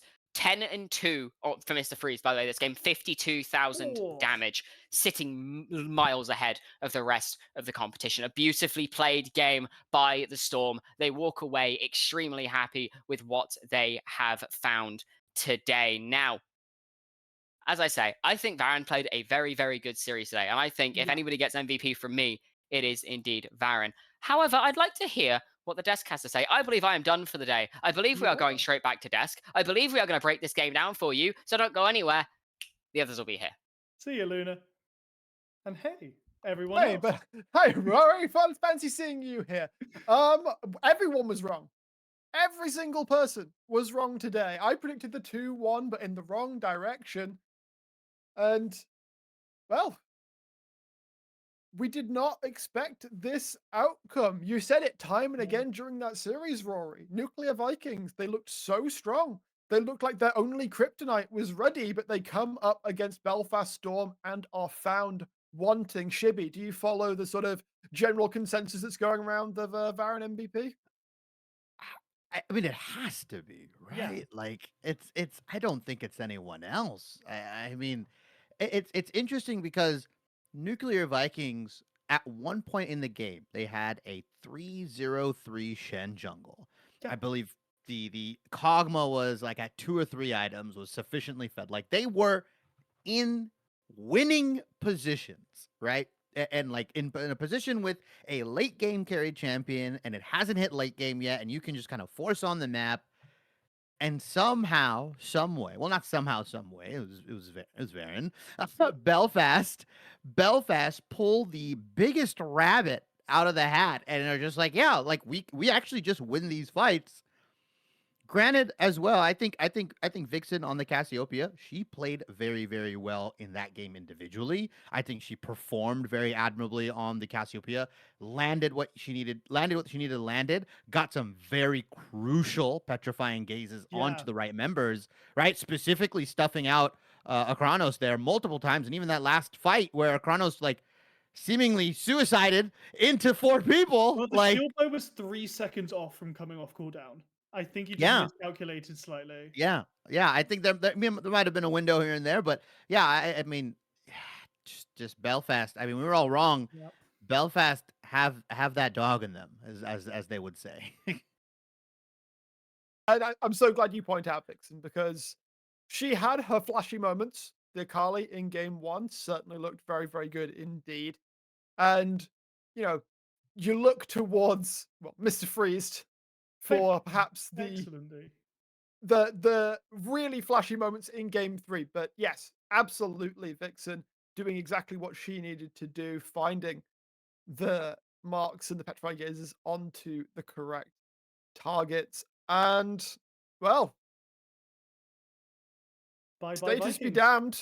Belfast Storm, they had some some rumblings towards the start of the split, but it does feel that they keep finding themselves over warmer and warmer waters.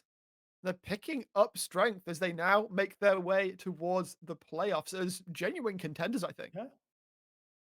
Oh, scary team for sure. Like the fact that they can pick these kind of compositions, fall early, and then just find ways back into the game. That's the team I'm scared of. I like obviously the dominant team. Like okay, they take a 3,000 gold lead, they run away with the game. Sure, that's really scary. But the team that can go down in 3,000 gold, 2,000 gold against these kind of compositions and find a way back in. You could argue Nuclear Vikings through it, but I mean Belfast Storm created those opportunities, and certain players created those opportunities. Yeah. Absolutely. And with that, they pass onwards to playoffs. Commiserations to Nuclear Vikings. They, yeah, looked so good in pretty much every other circumstance, but today, in where those, those last couple of percentage points, it was Belfast Storm that found the angle through. Shibby, thanks so much for being on the desk. Zathos disappeared at some point, and so thank you for doing double duty, Rory. It's nice to have No problem. have someone else suffer a little bit. For those of you that don't realize, I have been also doing a little bit of double duty today, so I'm going to thank my producer, me, and that is going to do it for the day. Thank you all so much for coming along, watching the stream. As always, more Four Nations will be coming next week on Monday. Same time, same place, same questionable decisions, perhaps. But you will be here. We know you'll be here. So we'll see you then.